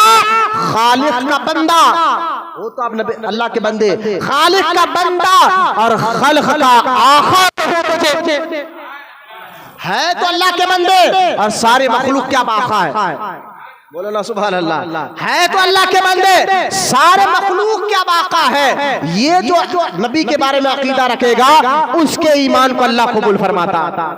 और उनके बारे में कुरान में अल्लाह कहता है क़द अफ़लहुल मुमिनून, ईमान वालों को ही अल्लाह कामयाबी अता फरमाता, ईमान वालों को ही अल्लाह ताला कामयाबी अता फरमाता है। अच्छा देखे नबी के बारे में मैंने कहा एक और बात देखे, जहां नबी को हर ऐब से पाक मानना है क्योंकि अल्लाह ने उनको हर ऐब से पाक बनाया है, एक दूसरा नबी को अपनी तरह नहीं समझना है, ये भी तीसरा ना उनको खुदा का बेटा का खुदा के बराबर नहीं भाई। नबी पाक अलैहिस्सलातु सलाम के बारे में कुरान में अल्लाह कहता है हबीब कुल इन्नमा अना बशरा, हबीब आप कहिए मैं तो तुम्हारी तरह बशर हूँ, मैं तो तुम्हारी तरह बशर हूँ। कुरान में तो अल्लाह कहता है कि नबी को कि आप कहिए कि मैं आपकी तरह बशर हूँ। आप कह रहे हैं नबी को हमारी तरह नहीं समझना चाहिए। मैंने कहा देखो ईसा अलैहिस्सलाम, गौर से सुने बच्चे, ईसा अलैहिस्सलाम के चंद मोजज़ों को देखकर नसरानी ईसाइयों ने ईसा अलैहिस्सलाम को खुदा का बेटा मान लिया, खुदा मान लिया। चंद मोजज़े देकर मादरजात हमदों को ईसा अलैहिस्सलाम बिना कर देते थे और कोढ़ की बीमारियों को हाथ लगाते तो शिफा हो जाती, मट्टी से परिंदा बनाते फूंक मारते तो उसको जिंदा हो जाता था। ये चंद मोजज़े देकर नसरानियों ने ईसा अलैहिस्सलाम को खुदा का बेटा समझ लिया। हबीब हम आपको दुनिया में भेज रहे हैं, उनको तो चंद मोजज़े दिए थे, आपका सर से लेकर पैर तक हर अदा का मोजज़ा है, हर अदा हमारे नबी का मोजज़ा है। आप सुनकर हैरान हो जाएंगे, मेरे और आपके नबी का चलना मोजज़ा, बैठना उठना खाना पीना। अगर जो तरीका हुजूर की तरीके से अपना लेता है अल्लाह उसको इबादत का सवाब भी देता है। और कई बीमारियों से, जैसे मेरे नबी बैठकर खाना खाते थे, ऐसा आप बैठकर खाना खाए आपको बवासीर, आपको पेट की हथड़ियां खराब नहीं होगी, है ना, पेट की हथड़ियां आपको खराब नहीं होंगे। कई किस्म की बीमारियां आपके, क्यों आप बैठकर पानी पिए, मेरे नबी ने यही बताया। तो आप बैठकर पानी पीजिए तो कई बीमारियां आपके जिस्म में नहीं आएंगे। तो आपका पानी पीना भी हमारे लिए मोजज़ा हो गया, खाना खाने का तरीका भी हमारे लिए मोजज़ा हो गया। और चांद के 2 टुकड़े करना, सूरज को डूबे और सूरज को पलटा कर बताना, और जो है पहाड़ पानी पत्थर जो है पानी पर चला कर बताना, झाड़ हुजूर को आकर सजदा कर रहे हैं, पेड़ हुजूर को आकर सजदा कर रहे हैं, और जानवर हुजूर को आकर सजदा कर रहे हैं। ये मौजज़ों को देखकर कहीं मेरे हबीब तेरी उम्मत भी तुझे खुदा का बेटा ना समझ ले। ईसा अलैहिस्सलाम की उम्मत ने चंद मौजज़ों को देखकर खुदा का बेटा समझ लिया, कहीं तेरे ये मौजज़ों को देखकर तेरी उम्मत खुदा या खुदा का बेटा ना समझे। इसलिए ऐलान कर दे प्यारे, ऐ लोगों, दिखने में मैं तुम्हारी तरह बशर हूं, लेकिन अल्लाह ने मुझे रसूल और नबी बनाकर भेजा है। तो लिहाजा नबी को हमारी तरह हम नहीं समझ सकते। ये सारे लुब मेरा कहने का मकसद ये है, नबियों पर ईमान लो, ये अल्लाह का हुक्म है। कुरान आमन रसूल बिमा उनजिला इलैहि मिन रब्बिहि वल मुमिनून कुल्लुन आमना बिल्लाहि व मलाइकतिहि व कुतुबिहि व रुसुलिहि। अल्लाह कुरान में फरमाता है ईमान लाओ अल्लाह पर, तमाम नबियों, रसूलों, फरिश्तों, जन्नत, दोज़ख पर। तो नबी पर ईमान कैसे लाए? तो नबी के बारे में ये जानना जरूरी है। वो हमारी तरह नहीं है, हम उनकी तरह नहीं, वो हमारी तरह नहीं, हम उनकी तरह नहीं। वो आप देखे, नबी बोले, हम बोले तो बात बनती है। हम कभी बात करते हैं किसी, हम बोले तो बात बनती है, नबी बोले तो हदीस बनती है। हम पढ़े तो डॉक्टर या इंजीनियर बनते हैं, नबी जब पढ़ता है तो कुरान बनता है। हम बोले तो बात बने, नबी बोले तो हदीस बने। हम पढ़े तो डॉक्टर या इंजीनियर बने, नबी पढ़े तो कुरान बने। आगे बढ़े, हमारे जिस्म से निकले पसीना तो बदबू, मुस्तफा के जिस्म से पसीना निकले तो खुशबू। आगे देखे कि हमारे थूक से बीमारियां पैदा होती है, हम कहीं पर थूके तो बोर्ड लग दिया जाता है कि थूकना मना है। क्यों? कि हमारे थूकने से बीमारियां पैदा होती है। और मेरे और आपके नबी को अल्लाह ने लुआब दहन थूकने में ऐसी शिफा दिया था कि बीमारों को लगता है अल्लाह उनको शिफा अता फरमा देता। जब नबी के थूक के बराबर नहीं तो जात के बराबर क्या होगा? ठीक है, ये अकीदे को आप समझिए। क्या है भाई, और भी कलमा पढ़ ले, वहाबी भी आप भी कलमा पढ़ ले। मैंने कहा देखो, मेरे आका रहमत कौनैन एक बार बाग में बैठे हुए थे, सुनना जरा हदीस, बाग में बैठे हुए थे और सैयदना अबू हुरैरा रज़ी अल्लाह तआला अन्हु हुजूर के साथ असहाब सुफ़ा में से थे, हुजूर के साथ ज्यादा वक्त गुजारने वाले।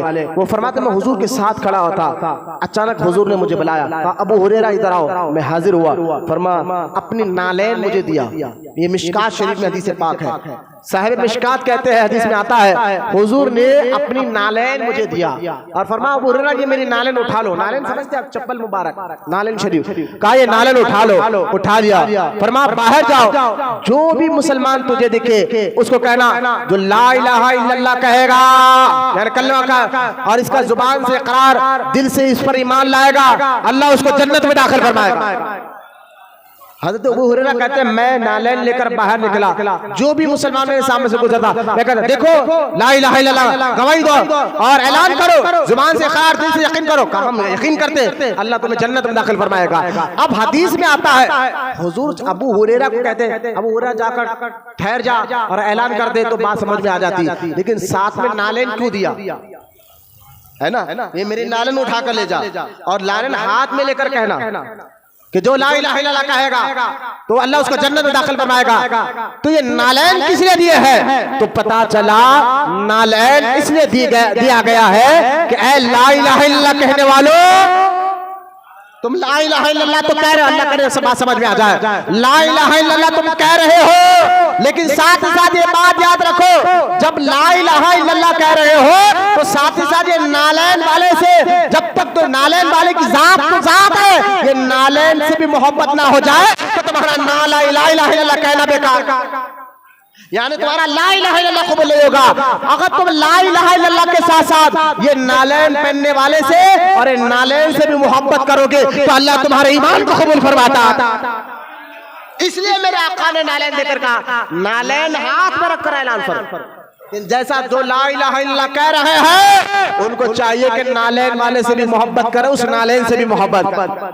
नालैन वाले से भी मोहब्बत करे जिसके नालैन है, और जिसका जूता मुबारक है उससे भी मोहब्बत करे, और इस जूती से भी मोहब्बत करे। अल्लाह फरमाए उसी को मैं जन्नत में दाखिल फरमाऊंगा। मुस्तफा करीम फरमाए उसी को अल्लाह ताला जन्नत में दाखिल फरमाएगा। तो आज के वहाबी बदअकीदाओं में और अहले सुन्नत में फर्क यही है कि वो भी कलमा पढ़ते हैं, हम भी कलमा पढ़ते हैं, लेकिन कलमा पढ़कर वो नबी को कहते हैं वो हमारी तरह थे। माज़अल्लाह वहाबी कहते हैं हमारे बड़े भाई की तरह थे। माज़अल्लाह वहाबी कहते हैं वो मर गए मिट्टी में मिल गए। माज़अल्लाह वहाबी कहते हैं उनसे मांगना शिर्क है। माज़अल्लाह वहाबी कहते हैं उनसे बस वो क्या थे, एक ड्राइवर की तरह थे, एक पोस्टमैन की तरह थे। हम कहते हैं वहाबियों तुम किसका कलमा पढ़ते हमें पता नहीं है, हम जिस नबी का कलमा पढ़ते हैं वो आज भी अपने कब्र में जिंदा है, अपने गुलामों को देखते हैं, अपने गुलामों की मदद करते हैं, अपने गुलामों की पुकार को सुनते हैं और मदद भी करते हैं, और अल्लाह की अता से जहां जहां वो आते भी है, जाते भी है, क्योंकि हमारे नबी के बारे में हमारा अकीदा ये है जैसे मेरे सरकार है ऐसा कोई नहीं,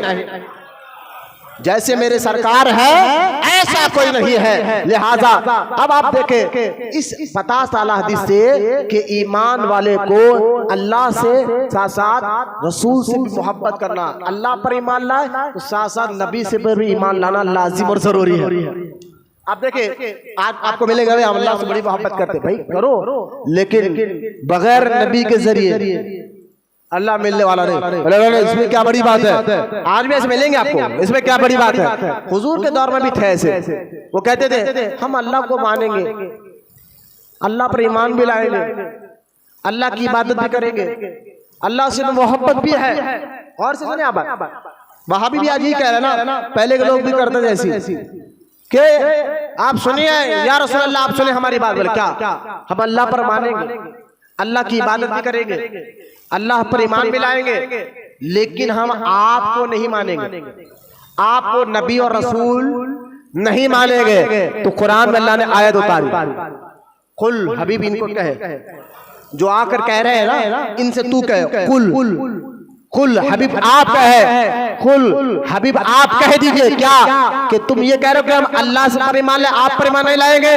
कुल का ना हबीब उनसे कहे कि तुम मेरा हुक्म मानो, मुझ पर ईमान लाओ, मेरी इताअत करो, तो मेरा हुक्म मानता है, मेरी इताअत करता है, मुझ पर ईमान लाता है। अल्लाह कुरान में फरमाता है कुल इन कुंतुम तुहिब्बुनल्लाह फत्तबिऊनी युहिब्बुकुमुल्लाह।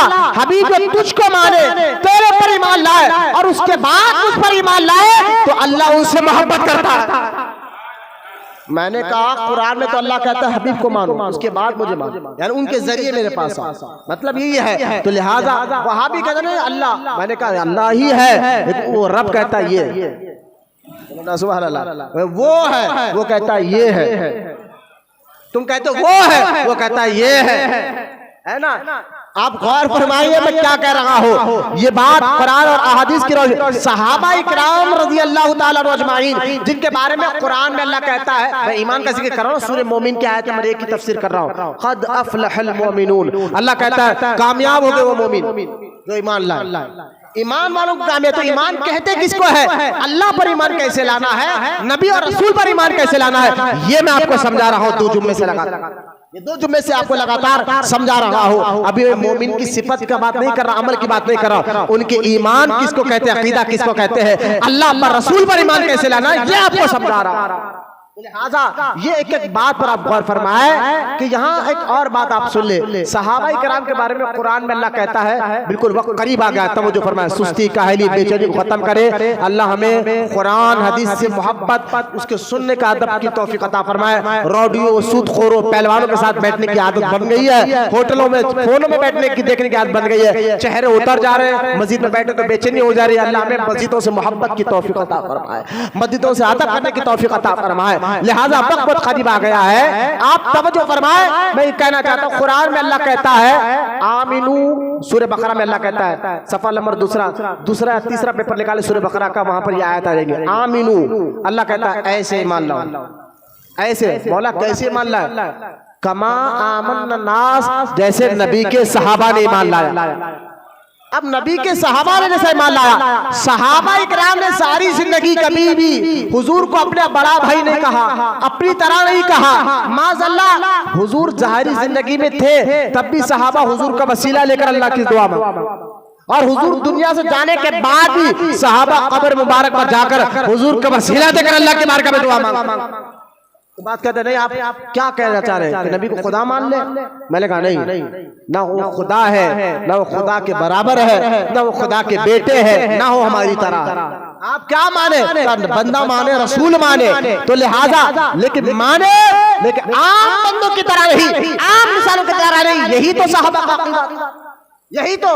लिहाजा नबी को जहां मैं एक बात गौर कर रहा था, एक आखिरी बात बताकर नबी का माना, नबी का भी एक माना होता है, और ये माना बताकर मैं बात खत्म कर रहा हूं इंशाअल्लाह। नबी का माना क्या होता है? अच्छा सुने, एक बात और इससे पहले मैं एक बात ये भी क्लियर करना चाहता हूं। हदीस में आता है कि जिससे मोहब्बत होती है, हदीस में है, उसका जिक्र ज्यादा किया जाता है। मोहब्बत की अलामत में से एक अलामत है, जिससे मोहब्बत हो तो उसका जिक्र भी ज्यादा होता है। लिहाजा दूसरी हदीस में है कि सरकार अलैहिस्सलाम ने फरमाया मोहब्बत की पहचान ये क्या है? जिससे मोहब्बत हो उसका जिक्र ज्यादा होता है। और दूसरी हदीस में आता है मोहब्बत बंदे को हंदी और बहरी बना देती है। जब एक मोहब्बत किसी से हो जाती है ना, तो फिर आशिक को अपने महबूब के अंदर कोई ऐब नजर नहीं आता। गौर करें आप, आना कि वो काला होता है, लूटा होता है, तो कहना नहीं, आशिक कहता है मेरी नजर से देख, इसके अंदर कोई ऐब नहीं है। तो मोहब्बत बंदे को हंदी और बहरी बना देती है। तो आप गौर फरमाएं, जब ये दुनिया की मोहब्बत का ये हाल है, हकीकी मोहब्बत अल्लाह और उसके रसूल से करना चाहिए।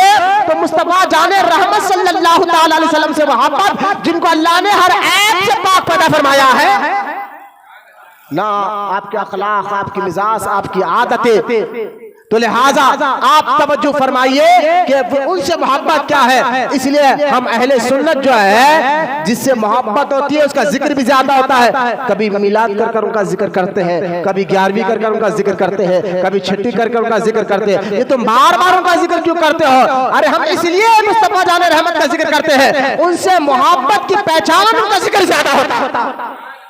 और कुरान में अल्लाह क्या कहता है? वरफ़अना लका ज़िक्रक। ये कुरान की आयत आ गई जहां कुरान नमाज, रोजा, हज, ज़कात की बात करता है, वह कुरान ये भी कहता है मुस्तफा जाने रहमत की शानों को बयान करते हुए, वरफ़अना लका ज़िक्रक, हबीब हमने तेरे जिक्र को बुलंद फरमा दिया, हमने तेरे जिक्र को बुलंद फरमा दिया है। लिहाजा इन तमाम बातों को समझते हुए आगे बढ़ते हैं। नबी का माना वहाबी बदअकीदा, मैंने आपको बताया नबी किसको कहते हैं। नबी होता तो इंसान है लेकिन हमारी तरह नहीं होता, होता तो बशर है लेकिन आम बशर की तरह नहीं होता। दूसरा, नबी के अंदर कोई ऐब नहीं होता। तीसरा, न अखलाकन ऐब होता है, न जिस्म पर कोई ऐब होता है। चौथा कि नबी वो होता है जिनके जिस्म से खुशबू की लपेटें बाहर निकलती है। पांचवा, नबी वो होता है, नबी का माना यही है वो जो गैब की खबरें देता है।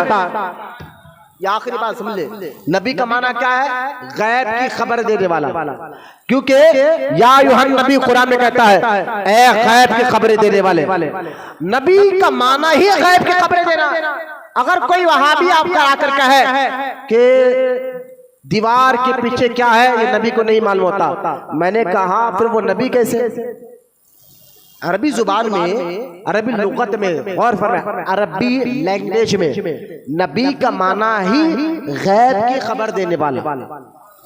चलो आप नबी का माना हमसे नहीं, अरबों से पूछिए। अरबी जुबान को जानते हैं ना, अरब लोग अरबी लैंग्वेज को जानते हैं, कुरान हदीस अरबी में है ना। चले अरबों से पूछे, अरबों में हुजूर का सबसे बड़ा माज़अल्लाह गुस्ताख दुश्मन हमारे नबी का कौन था?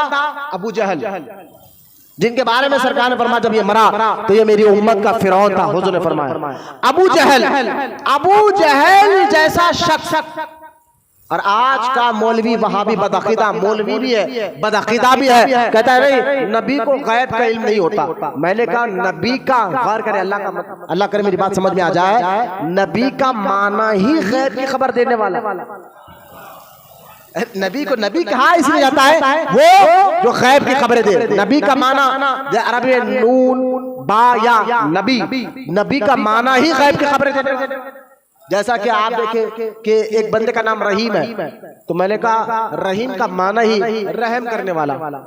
है ना। तो इसी तरह नबी का माना ही गैब की खबर देने वाला। अब आप कहेंगे हमें कोई वहाबी आकर कहे अरे भाई हम जिस नबी का कलमा पढ़ते हैं, बोले हाँ वो नबी को दीवार के पीछे का इल्म नहीं, तो आप सोचने लगे फिर उनको नबी क्यों कहा जाए, है ना।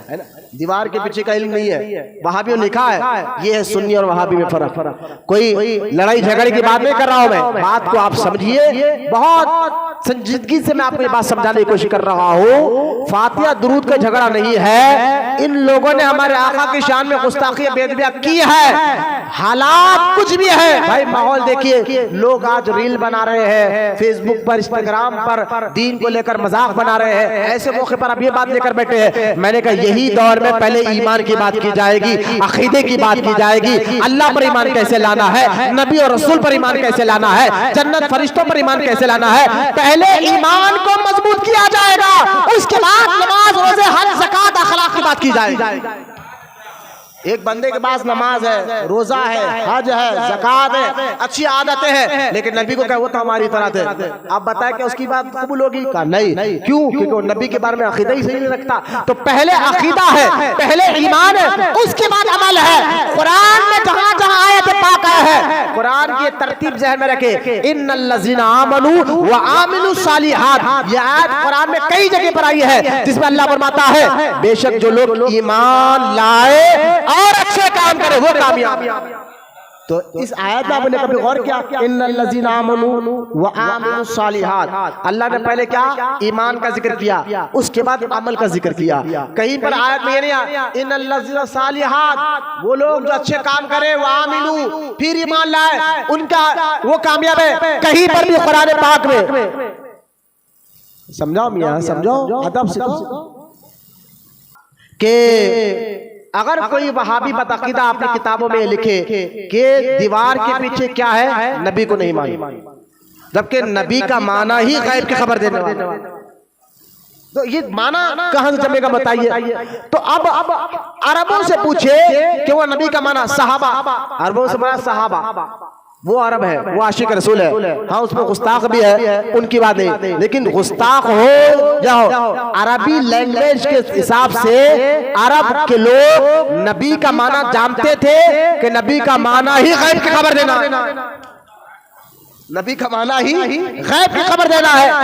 तब आपका ईमान मुकम्मल होगा। नबी को तो मानो, नमाज पढ़ो, कुरान में अभी आपको बताया, कहीं पर भी कुरान में अल्लाह ने ये नहीं कहा इन्नल्लज़ीना आमिलुस सालिहात, इन्नल्लज़ीना, अल्लाह ने ये फरमाया कि जो अच्छे काम करे वो आमिलू फिर ईमान लाए, अल्लाह उनको कामयाबी देगा। नहीं, इन्नल्लज़ीना आमनू व आमिलुस सालिहात, पहले ईमान का जिक्र हुआ, उसके बाद अमल का जिक्र हुआ। तो पहले ईमान मजबूत करो ना, अकीदा मजबूत करो ना। आज जो है हर कोई घर बैठे मुफ्ती बना हुआ है, फिल्मों ड्रामों के देख रहा है, तो अब यूट्यूब पे रील बना रहा है, नबी के बारे में कुछ कह रहा है, अल्लाह के बारे में कुछ कह रहा है, फिर नमाज भी पढ़ रहा है, रोजा भी रख रहा है। नहीं, पहले आपको मजबूत बनाया जाएगा। अल्लाह को कैसे माने, नबी और रसूल को कैसे माने। मैंने जितनी बातें आपको बताया है कि नबी को हमारी तरह नहीं समझना चाहिए, नबी बशर होते हैं लेकिन कोई बशर उनकी तरह नहीं होता है, और नबी में ऐब नहीं होता है, और नबी जो बोले तो बात हदीस बन जाती है। मैं उनमें से एक बात ये भी मानना, हर कलमा पढ़ने वाले को नबी का माना ही गैब की खबर देने वाला। मैं आपको दो बात सुनाता हूँ। अबू जहल जब हुजूर ऐलान नबूवत फरमाया तो सबसे ज्यादा तकलीफ अबू जहल को हुई। वो आपको नबी नहीं मानता था, आपके बारे में गुस्ताखिया बेअदबिया करते रहता था, हर तरीके से आजमाते रहता था। लेकिन एक बार क्या हुआ, हाथ में कंकरी लेकर आया, गौर से सुने, हाथ में कंकरी लेकर आया और कहने लगा अगर आप नबी है तो बताइए कि मेरे हाथ में क्या है। इसके सवाल पर भी गौर करें, ये अबू जहल भी इस बात को समझता था कि नबी का माना गैब की खबर देने वाला। और आज का वहाबी कह रहा नहीं, नबी को दीवार के पीछे कल्म नहीं है। आप बताइए ये अबू जहल से ज्यादा खतरनाक लोग हैं या नहीं है? अबू जहल को भी मतलब मालूम है कि नबी कहते किसको है। अबू जहल हाथ में कंकरी लेकर आकर पहुंचता है, आप अगर नबी है, जानता था ना नबी का माना, अरब में, अरबी लैंग्वेज में नबी का माना ही गैब की खबर देने का है, तो इसलिए तो पूछ रहा है आप बताइए मेरे हाथ में क्या है। मेरे आका ने देखा कि तू आया है, चल मैं बताता हूँ। सरकार ने फरमाया मैं नहीं बताऊंगा, तेरे हाथ में जो वो खुद बताएंगे कि मैं कौन। बोला सुभान अल्लाह। ये मशहूर वाकया है और सरकार ने थोड़ी अपनी तवज्जो हाथ पर डाले, अंदर से कंकरी कहा ला इलाहा इल्लल्लाह मुहम्मदुर रसूलुल्लाह। तो खैर ये बताने का मकसद ये है, अबू जहल को भी मालूम है कि नबी का माना क्या है, और आज का कलमा पढ़ने वाला रोजा रखेगा ना, नबी तो हमारी तरह थे, उनको दीवार के पीछे कलम नहीं था। मैंने कहा तू किसका कलमा पढ़ा हमें नहीं मालूम। सहाबा का अकीदा हम मानते हैं, क्योंकि कुरान कहता है आमिनू कमा आमन्ना नास, ऐसे ईमान लाओ जैसे नबी के सहाबा ने ईमान लाया है ना। हजरत जाबिर बिन अब्दुल्ला हुजूर से पूछते, अब मुझे बताइए, सहाबी है जाबिर बिन अब्दुल्ला रजी अल्लाह ताला अन्हु, और अल्लाह कुरान में कहता है ऐसे ईमान लाओ, क़यामत तक के आने वाले मुसलमानों कह रहा है ऐसे ईमान लाओ जैसे नबी के सहाबा ने ईमान लाया है। तो हमारा ये कहना कि नबी गैब की खबर अल्लाह की अता से जानते हैं, ये ईमान का तकाजा है, सहाबा का अकीदा है, यही ईमान है। नबी के लिए मानना भी जरूरी है। तो लिहाजा अब देखे जाबिर बिन अब्दुल्ला कहते हैं या रसूल अल्लाह एक सवाल करना था। कहा पूछो, क्या पूछना है? कहा या रसूल अल्लाह ये बताइए आप नबी कब बने, नबी कब बने? तो हजरत मेरे जाबिर बिन अब्दुल्ला का सवाल ही बता रहा है कि हजरत जाबिर बिन अब्दुल्ला जानते हैं कि नबी अल्लाह की अता से सब कुछ जानता है। हुजूर ने ये नहीं कहा जाबिर मैं भी मक्का में पैदा हुआ, तुम भी मक्का में पैदा हुए, मुझे क्या मालूम कि मैं नबी कब बना, मैं 40 साल के बाद ऐलान नबूवत का हुक्म हुआ मैं नबी बन गया। नहीं, हुजूर ने ये नहीं कहा, बल्कि हुजूर ने ये फरमाया ऐ जाबिर मैं उस वक्त भी नबी था जब आदम भी ना थे, जब आदम भी ना थे। तो मुझे बताइए सहाबा का अकीदा, मैं तो एक हदीस ये सुना रहा हूँ, ये तो एक हदीस से बात है। आप मैं आपको बताता हूँ, जब मक्का फतह होना, बात खत्म कर रहा हूँ, मक्का जब फतह हो गया ना, तो मक्का जब फतह हुआ सरकार अपने 10,000 सहाबा के साथ मक्का में दाखिल हुए। अब सारे मक्के वाले लोग हैबत में थे कि 10 साल हमने इनको सताया, इनको भूखा रखा है, प्यासा रखा है, इनके गुलामों को मारा है, इनके कनीजों को मारा है, अब हमारा क्या होगा, अब हमारा क्या होगा। मेरे आका ने फरमाया था नहीं आज माफी का दिन है, मैं आज माफ करने के लिए आया हूँ। खैर ऐसे हालत में जब मक्का फतह हो गया ना, तो सरकार अलैहिस्सलाम ने बिलाल को कहा बिलाल करीब आओ, कहा काबे पे चढ़ो रज़ा दो। हज़रत बिलाल रजी अल्लाह ताला अन्हु काबे पे चढ़े अजान देने के लिए, क्योंकि बिलाल हबशा के रहने वाले थे, एक गुलाम थे, उमैया ने उनको खरीदा था। उस दौर में गुलामों की हैसियत नहीं होती थी, लेकिन हुजूर ने उनको आज़ाद कराया, अबू बकर ने उनको खरीद कर आज़ाद कराया, हुजूर के गुलामी में आए। जब गुलामी में आए इज्जत ऐसी मिली कि काबे पर चढ़ना नसीब हुआ। अब जब काबे पे चढ़कर आज़ाद रहे हैं तो दूर काबतुल्लाह से दूर दो अभी ईमान नहीं लाए थे, अबू सुफियान के साथ 2 लोग खड़े हुए थे। वो लोग कह रहे थे आज हमारा बाप या दादा जिंदा होता ना तो गुलामों को ये इज्जत जो मिल रही है ये देखता तो वो लोग जीते जी मर जाते। दूर ठहरे क्योंकि मक्का फतह हो गया, दूर वहां ठहरे 2 आदमी बात कर रहे हैं अबू सुफियान के सामने। अरे देखो बिलाल को काबे पे चढ़ा दिया, बिलाल को काबे पे चढ़ा दिया, और आज हमारे बाप या दादा जिंदा होते तो आज वो जीते जी मर जाते, एक गुलाम को काबे पे चढ़ा दिया। तो अबू सुफियान करीब जाकर कहता है उस नबी के बारे में कुछ मत कहो, उस नबी के बारे में कुछ मत कहो।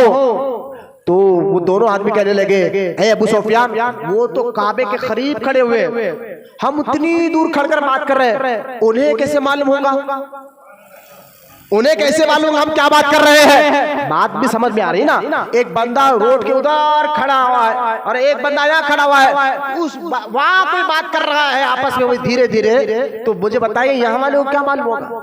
तो उन दोनों लोगों ने कहा ए अबू सुफियान वो नबी तो वहां काबे के सामने खड़े हुए हैं, हम इतनी दूर खड़े हुए, हम आपस में बात कर रहे तो उनको क्या मालूम होगा। अबू सुफियान ने पत्थर हाथ में लिया, कुछ जमीन से कुछ पत्थर हाथ में लिए, कहा ये कंकरों ने बता देगा। अच्छा सुने ये बात खत्म हो गई ना, सरकार काबे के सामने से लोगों को चीरते हुए इन दोनों के करीब आए, बोलो ना सुभान अल्लाह, उन दोनों के करीब आए और कहा अभी तुमने ऐसा कहा। और वो दोनों हैरान हो गए, हाँ हमने कहा लेकिन आपको कैसे पता चला। कहा मेरे रब ने बताया। कहा रब ने बताया है, वाकई आप अल्लाह के रसूल है, हाथ दीजिए हम कलमा पढ़ना चाहते हैं। सहाबा का अकीदा तो ये था कि वो गैब की बातों को देखकर ईमान ला लेते थे। आज का वहाबी अकीदा ये कहे नबी को मानो एक ड्राइवर की तरह, नबी को मानो एक पोस्टमैन की तरह, हम कहेंगे वहाबियों चुल्लू पर पानी में डूब के मरो, तुम जाने, तुम्हारा अकीदा जाने, हम तुम्हें मुसलमान नहीं मानते, हम जिस नबी को मानते हैं हम उनको कहते हैं जैसे मेरे सरकार है ऐसा कोई नहीं। अल्लाह की अता से नबी सब जानते हैं। और ये कहना अल्लाह भी गैब की खबर बताता है, नबी भी गैब की खबर बताता है, दोनों बताए तो शिरक होगा। कहा नहीं, अल्लाह का इल्म ज़ाती है और नबी का इल्म अल्लाह के बताने से है। ये फर्क समझ में आ जाए तब ये तमाम बातों से नबी को नबी मानेंगे तो आपका ईमान कबूल होगा।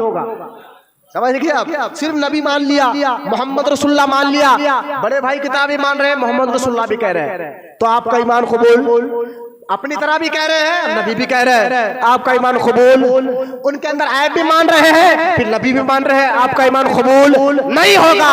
उनको कह रहे हैं गैब की खबर नहीं जानते, फिर नबी भी मान रहे हैं, ईमान कबूल नहीं होगा। बल्कि यही तो आपको समझना है। इमाम अहमद रज़ा ने अकीदा दे दिया कि लेकिन रज़ा ने खातम शुक्र इसमें कर दिया, खालिक का बंदा और खल्क का आखिर का होता।